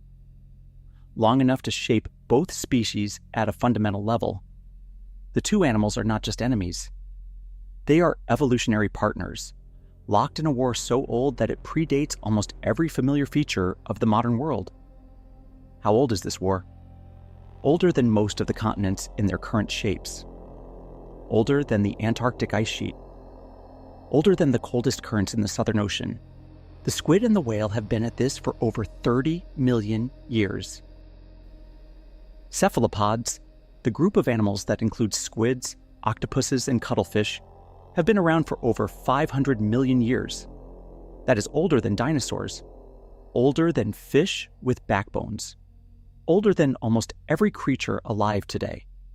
For most of that vast stretch of time, squids and their relatives ruled the open ocean. They were the top predators in many marine ecosystems. They had no equal. Their evolution favored intelligence, camouflage, speed, and stealth. Most threats came from other cephalopods or from primitive fish. Then about 34 million years ago, something new appeared in the deep water. Toothed whales evolved echolocation. The development of sonar in whales was one of the most consequential events in ocean history. For the first time, a mammal could find prey in total darkness, at depth, without any light. The deep ocean, which had been a refuge for soft-bodied animals like squid, suddenly became a hunting ground. The whales could see what nothing else could see, and they were big, fast, and hungry. The squids responded. Over the following millions of years, deep-sea squids evolved features designed to deal with the new threat. Bigger eyes to spot whales coming from above. Hooks instead of suckers to give the squid a fighting grip during attacks. Larger bodies to make them harder to swallow. Ammonia-filled tissues to make their flesh less appetizing. slower metabolisms, to let them survive long stretches without surfacing where the whales hunt. The colossal squid is the result of all these adaptations stacked together. It is not a leftover from an older ocean. It is a modern animal, custom designed by evolution to survive being hunted by sperm whales. The sperm whales have evolved in parallel. Their sonar got better. Their dive depths got deeper. Their lung capacity expanded. Their teeth grew larger. Their entire body plan reshaped itself around hunting big squids in cold, deep water. The species we see today, with its massive head and waxy spermaceti organ, is the product of millions of years of fine-tuning aimed at one goal: find squid, catch squid, eat squid. This kind of long-running evolutionary back and forth is called an arms race. Each side develops new weapons or defenses, and the other side responds with countermeasures. Over enough time, both species end up looking and behaving very differently from their ancestors. They are shaped by each other like two sculptors carving a single block of stone from opposite sides. The squid and the whale are one of the longest, most extreme arms races on the planet. Tens of millions of years of mutual influence. Two of the largest animals in the ocean, locked into a relationship neither one chose, both of them better at their jobs because of the other. Scientists who study this relationship pull together their evidence from scattered sources. Scars on whale skin, beaks in whale stomachs, whale, comparative anatomy of squid eyes across species, fossils of ancient cephalopods and ancient whales, showing how the two groups have changed in step. Each piece of evidence is small, but together they form a picture of a deep ocean shaped by combat. A new study published in 2026 argued that this war should be officially recognized as one of the major drivers of evolution in the deep ocean. The ammonia in colossal squid tissue, the size of sperm whale teeth, the placement of squid hooks, the frequency of whale clicks. All of it traces back, the study argues, to the constant pressure of one species hunting the other. Few humans witness any of this directly. The fights happen too deep. The two species avoid surface waters when possible. The evidence comes up only when whales die and wash ashore, or when squids get caught in fishing gear. We are reading history from fragments. The full picture lives in the dark, and the dark keeps its secrets. But the colossal squid has secrets even sperm whales have not unlocked. One of the strangest is what the squid does to its own kind when prey runs short. Stomach contents from captured colossal squids reveal something most people would rather not picture.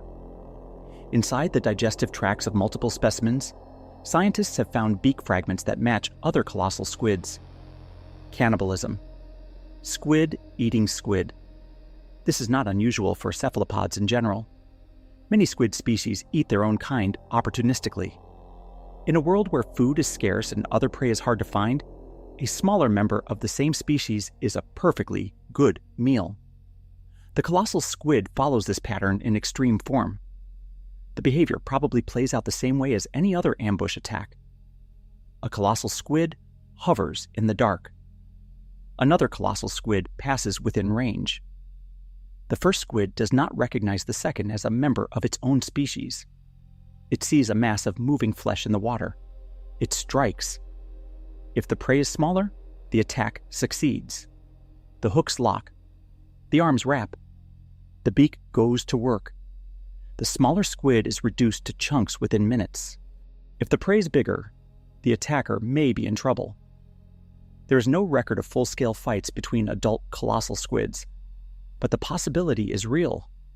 2,000-pound squids armed with hooks and beaks would produce a fight comparable to any predator-on-predator combat in the ocean. Whether the squid actively avoids attacking targets close to its own size, or whether the encounters happen and we just have not seen them, is unknown. What makes the cannibalism especially harsh is the relative density of colossal squid in their habitat. The Southern Ocean is enormous. Colossal squids are spread thinly across millions of square miles of cold, deep water. Encounters between individuals are likely rare. When two squids do meet, in the dark, with their hunting instincts running, the meeting may be more dangerous than the search. This pattern has implications for population dynamics. Most species rely on adults reproducing, juveniles growing up, and the cycle continuing. The colossal squid does the same, but with the added pressure of adults sometimes eating juveniles, or smaller adults. The species, in effect, regulates itself partly through internal predation. There is one known observation that confirms the cannibalism. A specimen recovered from a long-line operation contained, in its stomach, the partially digested remains of a smaller colossal squid. The beak of the prey was unmistakable. Same species, same hooks, same chemistry. The bigger squid had eaten the smaller one and was caught itself shortly after. Whether this was a typical event or an extreme case is unclear. The data set on colossal squid feeding behavior is tiny. Most of what we know comes from a handful of stomachs. Each new specimen adds a few details. The full picture takes generations of research to assemble. The cannibalism does fit the broader life pattern of the species. A predator that wastes nothing. A body chemistry that can digest almost any soft tissue, A hunting style that does not discriminate between prey types as long as the size is right. Eating its own kind is not an exception to the rule. It is the rule, applied without sentiment. Human observers might find this disturbing.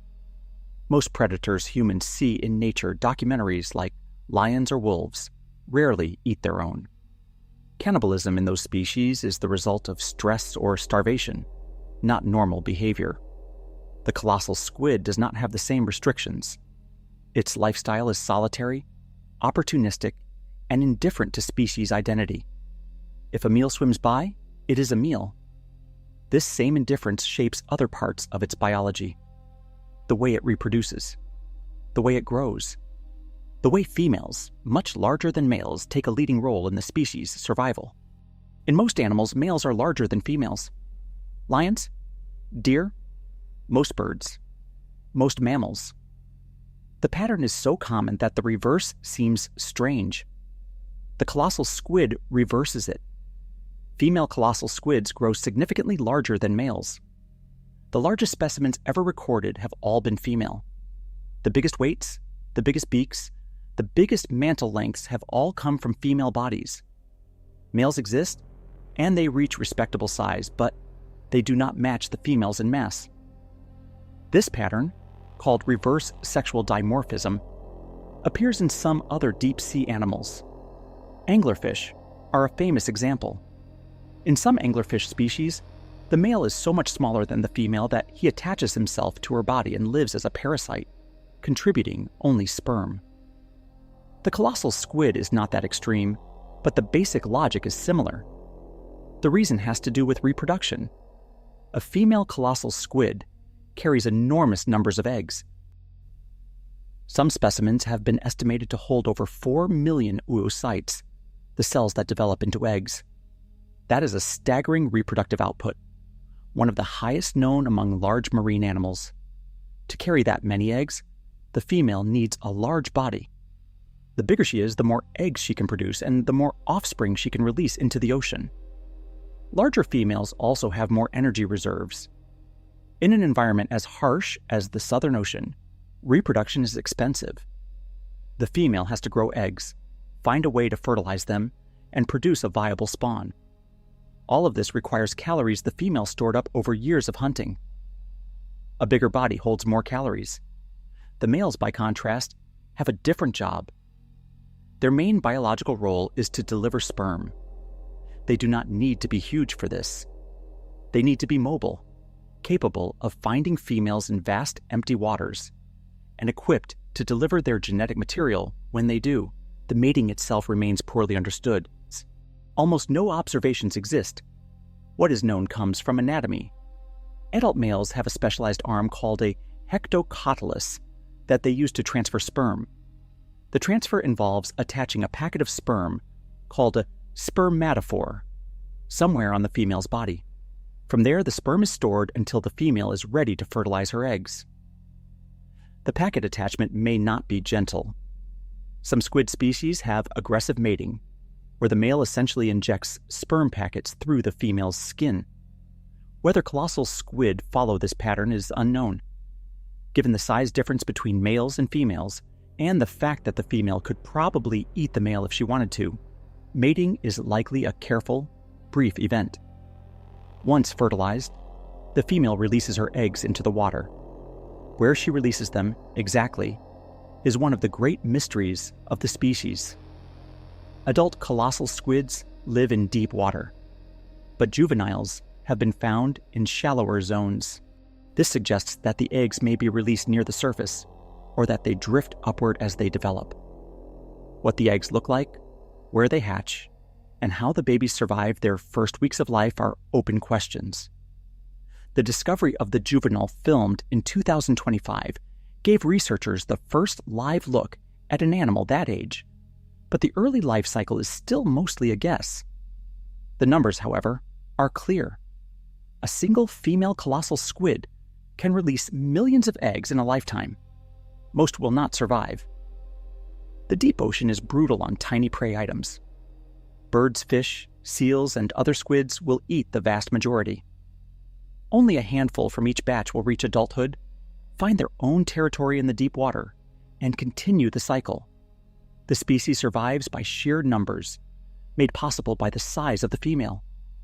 Without her enormous body, the math would not work.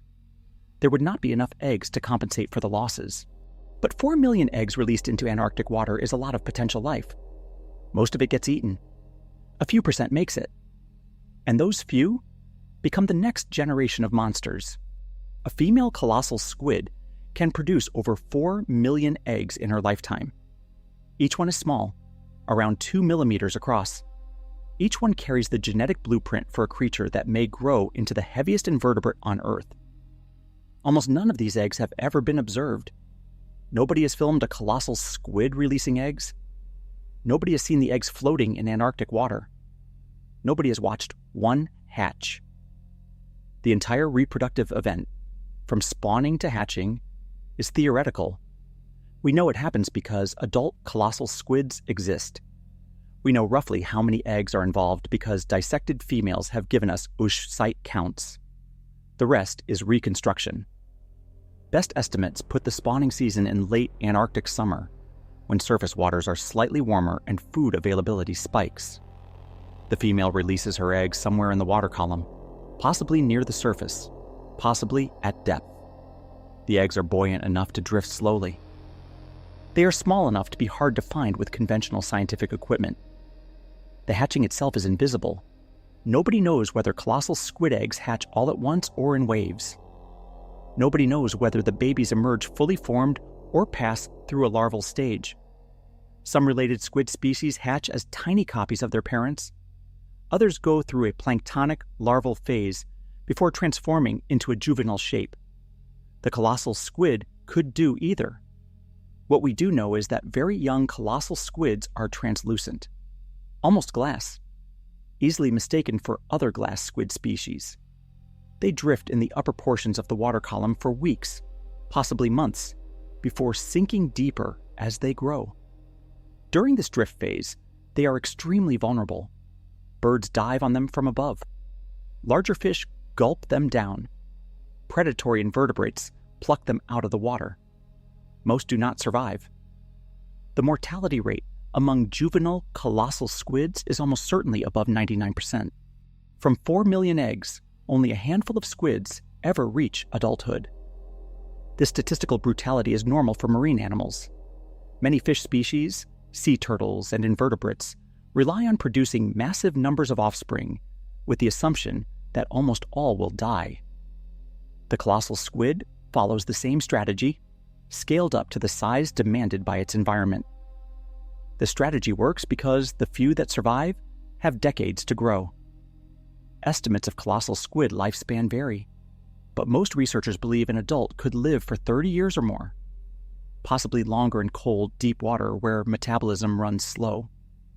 A single female that survives to adulthood may spawn multiple times across her life, each time releasing millions of eggs. The math, over a generation, balances out. Each female produces enough eggs that a tiny survival rate still results in a stable population. The species is not endangered. It is not abundant either. It exists in numbers calibrated exactly to the food supply and predator pressure of Antarctic deep water. This balance has held for millions of years. As long as Antarctic conditions remain stable, the colossal squid will continue to produce its swarms of eggs and lose almost all of them to predators. The few survivors will continue the line. There is concern about climate change disrupting the balance. Warming ocean waters could change the food supply. They could shift the territory of predators. They could move the boundary of the Antarctic convergence further south, eating away at the colossal squid's habitat. None of these changes have been measured directly in colossal squid populations, because population data on the species barely exists. But the concern is real. The species is so poorly understood that we may not notice major changes until they are already irreversible. A drop in colossal squid numbers would be hard to detect. The animal already lives in such a remote part of the ocean that significant declines could happen in silence. The juvenile filmed in 2025, drifting through deep water in the South Atlantic, may have been one of a population still healthy and stable. Or it may have been one of fewer juveniles than a previous generation produced. Without baseline data, we cannot tell. What we can tell is that the species spent its first weeks, possibly months, drifting upward from the depths into shallower zones, where the dangers come from above as much as from below. Adult colossal squids live deep, 2,000 to 4,000 feet, sometimes deeper. The cold, the dark, and the pressure all suit them. Juveniles do not. Young colossal squids spend their early lives much closer to the surface. Some have been recorded at depths as shallow as 65 feet. Most are found between 200 and 1,000 feet down, well above the adult zone. The reason has to do with food and growth. The shallow zone has more biological activity, more plankton, more tiny fish, more small squid. A young colossal squid, only a few inches long at first, needs constant calories to grow. It cannot find enough food in the deep water where adults hunt. So the early life happens up high, where the ocean is busier. The trade-off is danger. Predators that target small squids are everywhere in the upper zones. Birds, pelagic fish, marine mammals, other squids, including adults of the colossal squid's own species. The juvenile drifts through this gauntlet for years, slowly growing larger and slowly sinking deeper as it matures. The translucent body helps with survival. A see-through animal is hard to target. A diving bird looking down through clear water might pass directly over a juvenile colossal squid without noticing it. A fish swimming nearby might miss the outline. The transparency is the squid's main defense in the upper zone, where its hooks and arms are not yet large enough to fight off serious predators. As the squid grows, it darkens. The mantle thickens. Pigment cells called chromatophores develop in the skin. The clear glass body fades into a reddish-brown adult coloration. Once the squid is dark, it can no longer hide in the upper waters. It needs to move down into the dim zones where light cannot reach. This descent is gradual. The squid sinks deeper and deeper as it grows, following the boundary, where its size and color allow it to survive. By the time it reaches adult size, it has settled into the bathypelagic zone permanently. The transition from juvenile to adult takes years. Estimates range from 2 to 5 years for the basic shift, longer for full size. The squid may double in mass every 6 months during peak growth. By the time it stops growing, it has gone from a 1-foot translucent baby to a 1,000-pound dark predator. The path is dangerous at every step. Most juveniles do not make it. Birds catch them in shallow water. Fish ambush them in mid-zones. Larger squids and small whales pick off the bigger juveniles before they reach the safe zone. The few survivors are the ones lucky enough to grow fast enough, hide well enough, and move deep enough at the right times. Some researchers have speculated that the colossal squid's life history is one of the most precarious among large marine animals. The mortality rate at every life stage is high. The food requirements are severe. The competition is constant. Yet somehow, generation after generation, the species continues. The numbers work out, just barely. The juvenile filmed in 2025 was at the upper edge of the adult zone, around 2,000 feet down. It was already on its way deeper. The footage caught it during the transition phase, between the shallow drift of its early life and the deep hover of its adult years. A glimpse of an animal in motion, both literally and developmentally. What that juvenile does next, if it survives, will play out in waters no human will ever see directly. It will sink deeper. It will darken. It will grow hooks larger and harder. It will start hunting toothfish. It will eventually become the kind of adult that sperm whales come hunting for, if it survives. The surface drift is not the only way young colossal squids encounter the world above. There is another way, much more recent in the squid's history, that brings them into contact with humans regularly, a way that has cost both species, but mostly the squid. Commercial fishing fleets work the Antarctic and sub-Antarctic waters year-round. They target Patagonian toothfish primarily, using a method called long lining. A long line is exactly what it sounds like. A line that can stretch for miles, suspended in the water column, dotted with thousands of baited hooks. The hooks dangle in zones where toothfish hunt. The bait, usually small fish, attracts toothfish, which bite, and the boat hauls the line up hours or days later. This method has been incredibly productive for human fisheries. It has also created a strange new feeding opportunity for colossal squids. A toothfish caught on a long line cannot escape. It is stuck. It thrashes, exhausts itself, and eventually hangs limply in the water, still alive but immobilized. To a colossal squid hunting nearby, this is a perfect target. A large fish, the squid's preferred prey, completely unable to flee or fight back, advertising its presence through the vibrations of its struggle. The squid attacks. Hooks set, suckers grip. The beak goes to work. The colossal squid begins eating a fish that the fishing boat above has already caught. This pattern is so common in Antarctic toothfish operations that it has its own name in the industry. Squid predation. Boats hauling up long lines regularly find toothfish missing pieces. Some fish come up as just heads, with the bodies eaten away. Others come up half consumed, with squid bite marks all over them. A small percentage come up with the colossal squid still attached, hooks set deep, refusing to release the meal even as the line rises through the water. The squids that get pulled up this way are doomed. The change in pressure as they rise through the water column damages their bodies. The change in temperature as they near the surface stresses their tissues. The exposure to air kills them within minutes, if they make it that far. Most colossal squid pulled up on long lines arrive at the boat dead or dying. This is how most intact specimens have entered scientific collections. The 2007 specimen that ended up at Te Papa Tongarewa Museum in New Zealand was a long-line catch. The 2005 live specimen that briefly survived on board a fishing vessel was also a long-line encounter. Many others have followed the same path. The fishing industry, in effect, is the main source of colossal squid bodies for science. The relationship is uncomfortable on multiple levels. The squids are accidental casualties of human fishing, a species hunted for the same fish humans want to eat. The fishing fleets do not target colossal squid deliberately. The squids are not commercially valuable. They are too rare, too ammonia-rich, and too damaged by the time they reach the surface for any practical use. They get pulled up because they are too stubborn to release the toothfish. This stubbornness is part of the colossal squid's predator design. Once the hooks are set, releasing prey goes against everything its body is built for. The hooks do not unlatch easily. The arms do not loosen.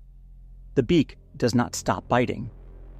The squid evolved for fights against fish that struggle hard, and the long line scenario exploits that evolution against the squid. there is a darker side to this dynamic. Colossal squid populations may be quietly affected by toothfish fishing. Every squid that grabs a hooked fish is a squid that may die. The frequency of these encounters is high enough that, over decades, it may be reducing the colossal squid population. Without baseline data, it is hard to be sure. But the concern is real.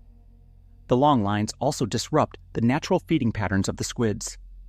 A toothfish on a hook is a free meal, but it is a free meal that comes with a death sentence. The colossal squids that take advantage of these meals may be removing themselves from the gene pool, leaving the squids that are more cautious or more selective to survive. It is a strange new selection pressure on a species that has otherwise evolved in isolation from humans for millions of years. The juvenile filmed in 2025 was almost transparent. The adult colossal squid pulled out of toothfish nets is dark reddish brown. Somewhere between those two life stages, the body changes color completely. The change is biological, not just superficial. As the squid grows, its skin develops more chromatophores. These are specialized cells that contain pigment. When activated, they expand and turn the skin a darker color. When relaxed, they shrink and let light pass through.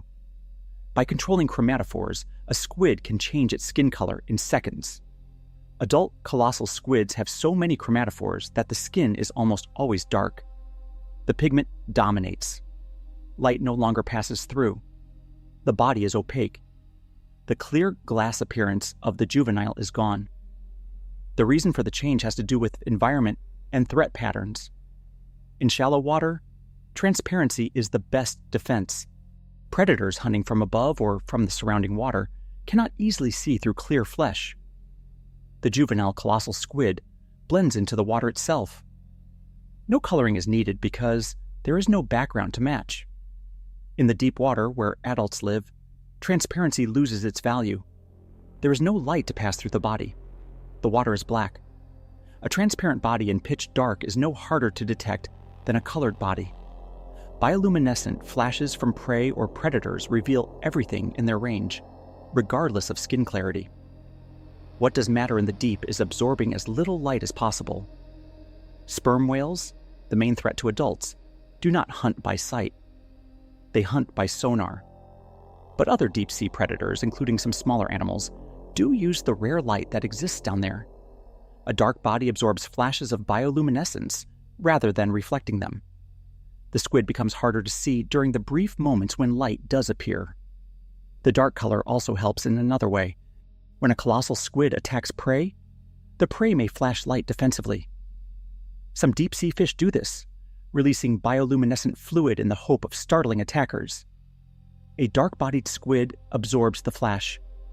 A clear-bodied squid would light up like a paper lantern, advertising its position to anything else in the area.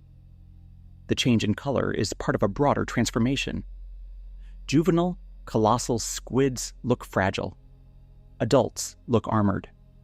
The thin, clear mantle of the juvenile thickens into a heavy, muscular sleeve. The small, soft hooks of the juvenile harden into the rotating chitin claws of the adult. The eyes, already large in the juvenile, grow to soccer ball size. The beak hardens and sharpens. By the time the squid is fully grown, almost nothing about its body resembles the translucent baby it once was. The same animal, the same DNA, but a completely different physical form. Few species in the ocean undergo such a dramatic visual change between life stages. The transformation is also why scientists struggled for so long to connect juvenile glass squids with the colossal squid species. For decades, baby colossal squids were probably being collected and misidentified as different species entirely. The hooks were too small to notice without careful examination. The body proportions did not match adult specimens. The species identity was lost in the visual difference between life stages.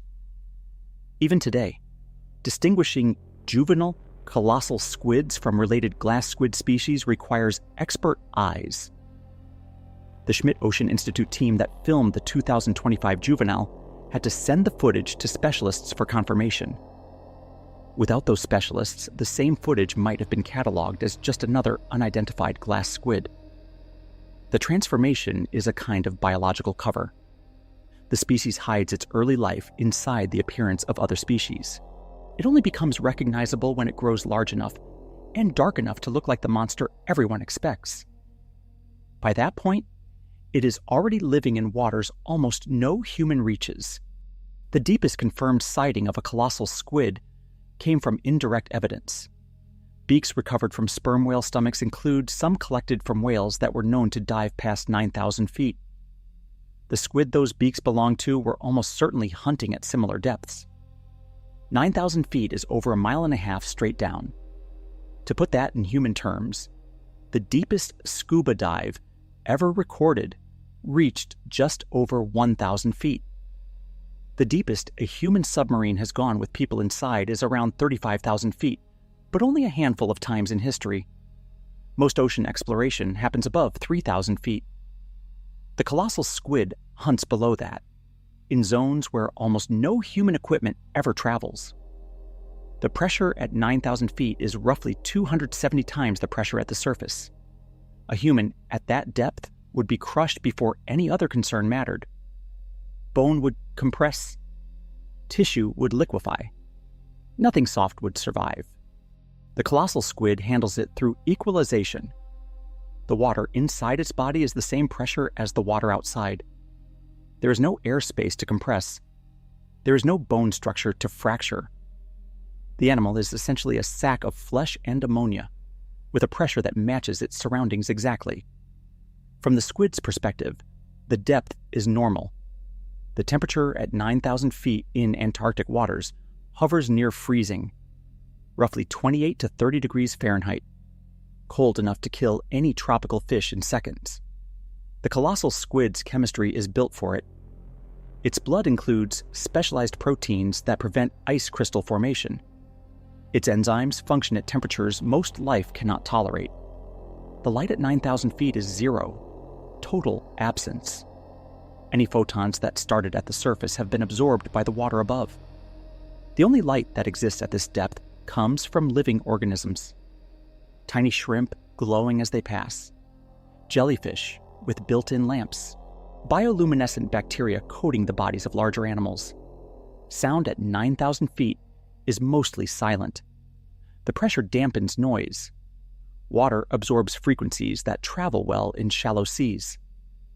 The deep ocean is one of the quietest places on Earth, except when something specific happens. A whale clicking its sonar, a ship's engine far above, an undersea landslide, a volcanic eruption in the rift valleys. Otherwise, the deep is still. This is the colossal squid's preferred environment. Cold, silent, pitch black, crushing pressure, empty water stretching for miles in every direction. The animal lives here because nothing else of its size can. The competition is light. The predators are limited to one specific mammal that has to dive a long way to reach it. The depth offers protection. It also offers isolation.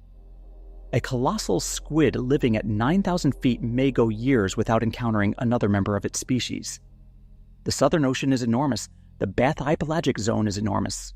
The squids are spread thin.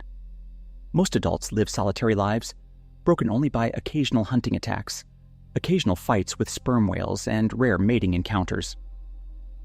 The loneliness is a feature of the lifestyle. The squid's nervous system seems to handle it well. There is no evidence of social behavior, no schooling, no group hunting, no partnerships of any kind. Each colossal squid lives essentially alone, drifting through dark water, waiting for the next meal or the next threat. Imagining yourself in that environment is uncomfortable. The dark would press against your eyes. The cold would freeze your blood. The pressure would crush your body. The silence would settle on you. The space would extend in every direction without limit. There would be no horizon, no surface, no floor, just water in every direction forever. That is the colossal squid's daily reality.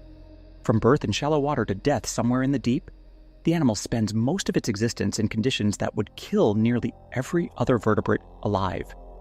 The deep is its home. The deep is its only home. The deep made it. And when a colossal squid dies, the deep does not always keep it. Sometimes the body rises. When a colossal squid dies, its body undergoes a strange chemical change. The ammonia that kept it neutrally buoyant during life begins to break down. Tissues start to decompose. Gases form inside the mantle. The careful balance of pressure and chemistry that held the squid in place begins to shift. In some cases, the body becomes positively buoyant. It rises. A dead colossal squid floating up from the bathypelagic pelagic zone is one of the strangest sights in the ocean, although almost no human has ever seen one in motion. The body drifts slowly upward, sometimes for days, passing through the deep zones where it once hunted, into the middle waters where its juveniles drift, and occasionally all the way to the surface. What scientists call this phenomenon depends on the context. Some refer to it informally as the squid graveyard. The dead squid passes through several zones on its way up, each with its own scavengers. Hagfish move in at the deepest levels, burrowing into the body and consuming flesh from the inside. Deep-sea sharks bite chunks loose at intermediate depths. Other squids and large fish strip pieces away as the body continues to rise. By the time the body reaches the upper waters, if it ever does, it is usually little more than a partially decomposed mass of skin and ammonia-soaked tissue. The hooks may still be attached. The beak almost certainly is. The eyes, surprisingly, often survive transit. The hard structures persist long after the soft tissues are gone. A handful of dying or dead colossal squids have been observed at the surface this way. Fishermen occasionally report finding them. Whalers historically saw them. Most are too damaged to provide much scientific information, but each one adds a piece to the puzzle of how the species lives and dies. The rising of dead squids is part of a much larger pattern in the deep ocean. The depths are constantly recycling biomass. Animals that die at depth either sink to the seafloor and feed scavengers there, or float upward and feed scavengers in shallower zones. Almost nothing is wasted. Every body becomes food for something. The colossal squid, despite its size and its fearsome reputation, contributes to this recycling like any other deep-sea animal. Its huge bulk provides a feast for whatever finds it. A single dead colossal squid can sustain a small ecosystem of scavengers for weeks. The body is essentially a slowly drifting food source moving through the water column.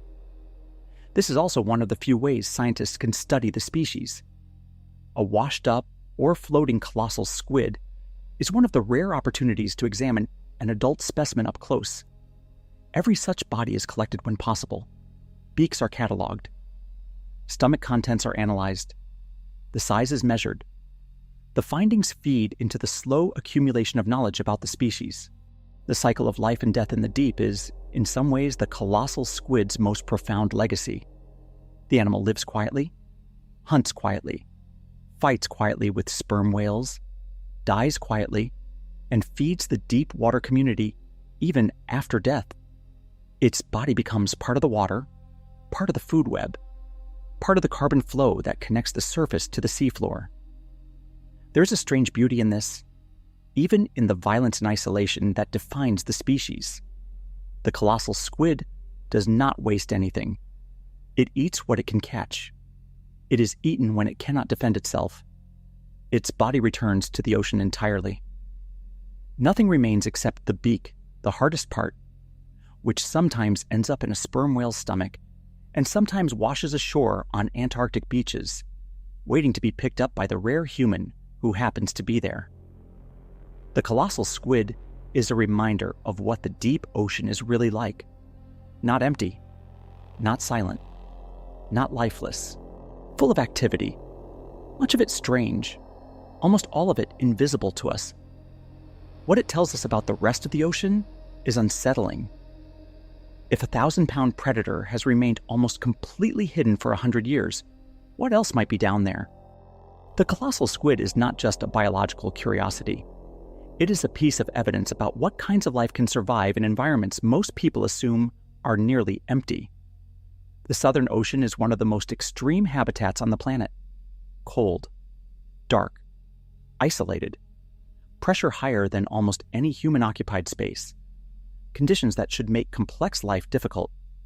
Yet the colossal squid thrives there. It grows to enormous size. It produces millions of eggs. It maintains a population large enough to feed sperm whales generation after generation. This proves something important. Life can flourish in places that look hostile from the surface. The implications extend beyond the colossal squid. Other species almost certainly exist in similar conditions and are even less well documented.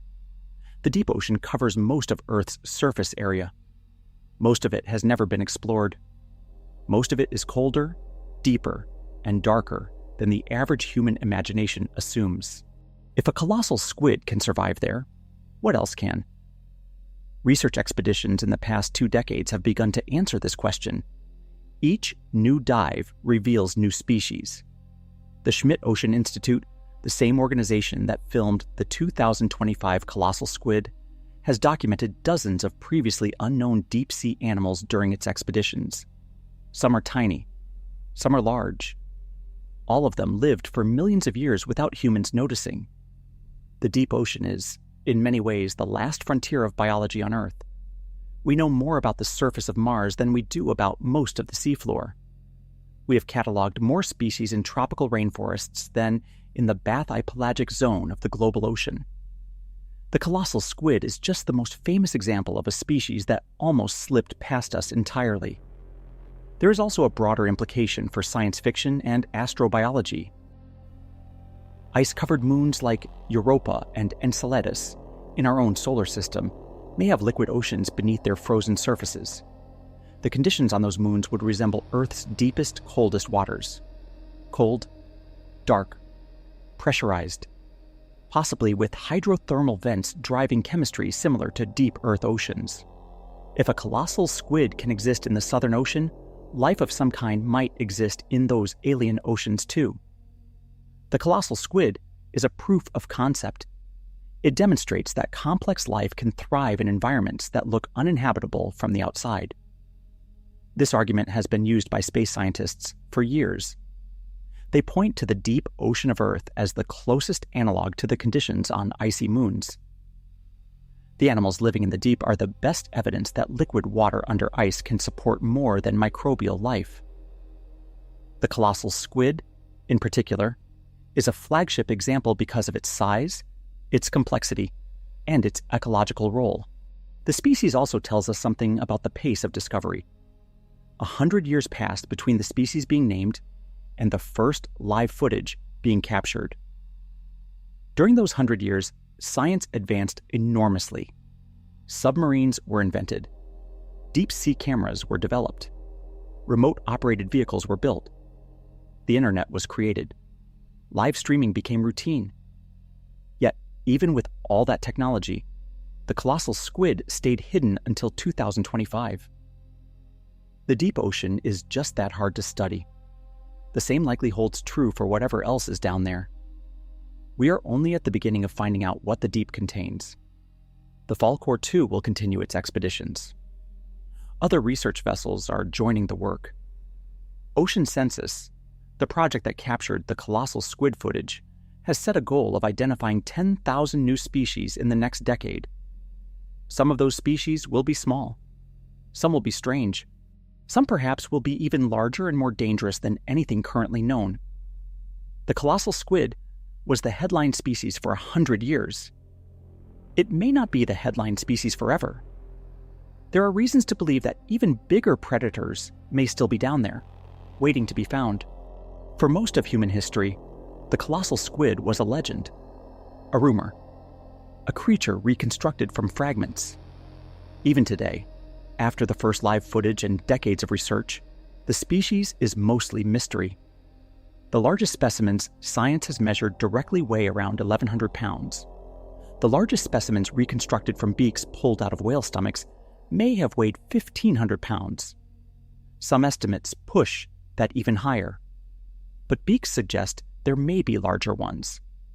A few of the beaks recovered from sperm whale stomachs over the years are unusually big, bigger than the beaks of any specimen scientists have actually examined. If beak size scales with body size, as it does in every other squid species, then those beaks belong to colossal squids that nobody has ever seen. How big could those squids be? The estimates vary. Some researchers have suggested 2,000 pounds. A few have floated higher numbers. The math is uncertain because we have so few specimens to compare against, but the possibility of significantly larger colossal squids than science has documented is real, and the colossal squid is just one species in the deep ocean. There may be others, equally large or larger, that have never been described. The bathypelagic zone, the dim middle layer where colossal squids hunt, covers about 3/4 of the ocean by volume. Most of it has never been visited by human equipment. Most of it has not even been mapped properly. What lives in the parts we have not seen? Nobody knows. The honest answer is, nobody knows. There are clues, though. Marine biologists have found suction cup scars on whale skin that do not match any known squid species. The scars are larger than colossal squid scars. The patterns suggest arms thicker than anything yet discovered. Whether those marks were left by an unknown species or by extreme individuals of a known species is debated. But the marks exist. There are also stories from old whaling records. Reports of squid arms torn from creatures that fought back hard enough to leave the whales seriously injured. Reports of squid bodies sighted briefly at the surface during storms, larger than any specimen later recovered. Some of those stories are likely exaggerated or misremembered. Some may be accurate observations of animals nobody has seen since. The deep ocean is full of unanswered questions. The colossal squid is one of the few that has been at least partially answered. Most of the others remain entirely open. What scientists know for certain is that life in the deep is more complex, more abundant, and more strange than the surface world suggests. Every expedition adds to the list. Every dive reveals something new. The pace of discovery is accelerating as technology improves. Cameras are getting better. Submersibles can dive deeper. Live streams bring the public into the process for the first time. The colossal squid, in some ways, is a preview. It showed up after 100 years of waiting and rewrote what science thought it knew about deep-sea predators. The next major discovery may already be drifting through dark water, waiting for the right camera to find it. If you stood on the deck of a research vessel in the South Atlantic, looking out across the waves toward the polar ice, you would see only water. Cold gray water stretching to the horizon. Beneath it, miles down, a colossal squid is hovering in the dark right now, eyes scanning for prey, hooks ready. Beside it, somewhere not far off, sperm whales are diving, clicking, hunting. Further down, things move that no person has ever seen. The ocean is not empty. It never was. The legends were not wrong. They were just early. Sailors saw glimpses of what really lived down there and called it the Kraken. Science found the Kraken, gave it a real name, and proved the legend was almost true. The next legend, the next real monster, the next species that should not exist according to current biology, may be only one expedition away. The deep is generous with its secrets when the right tools arrive at the right depth at the right moment. For 100 years, the colossal squid hid. Now it has been seen. And in the silence below, others are still waiting.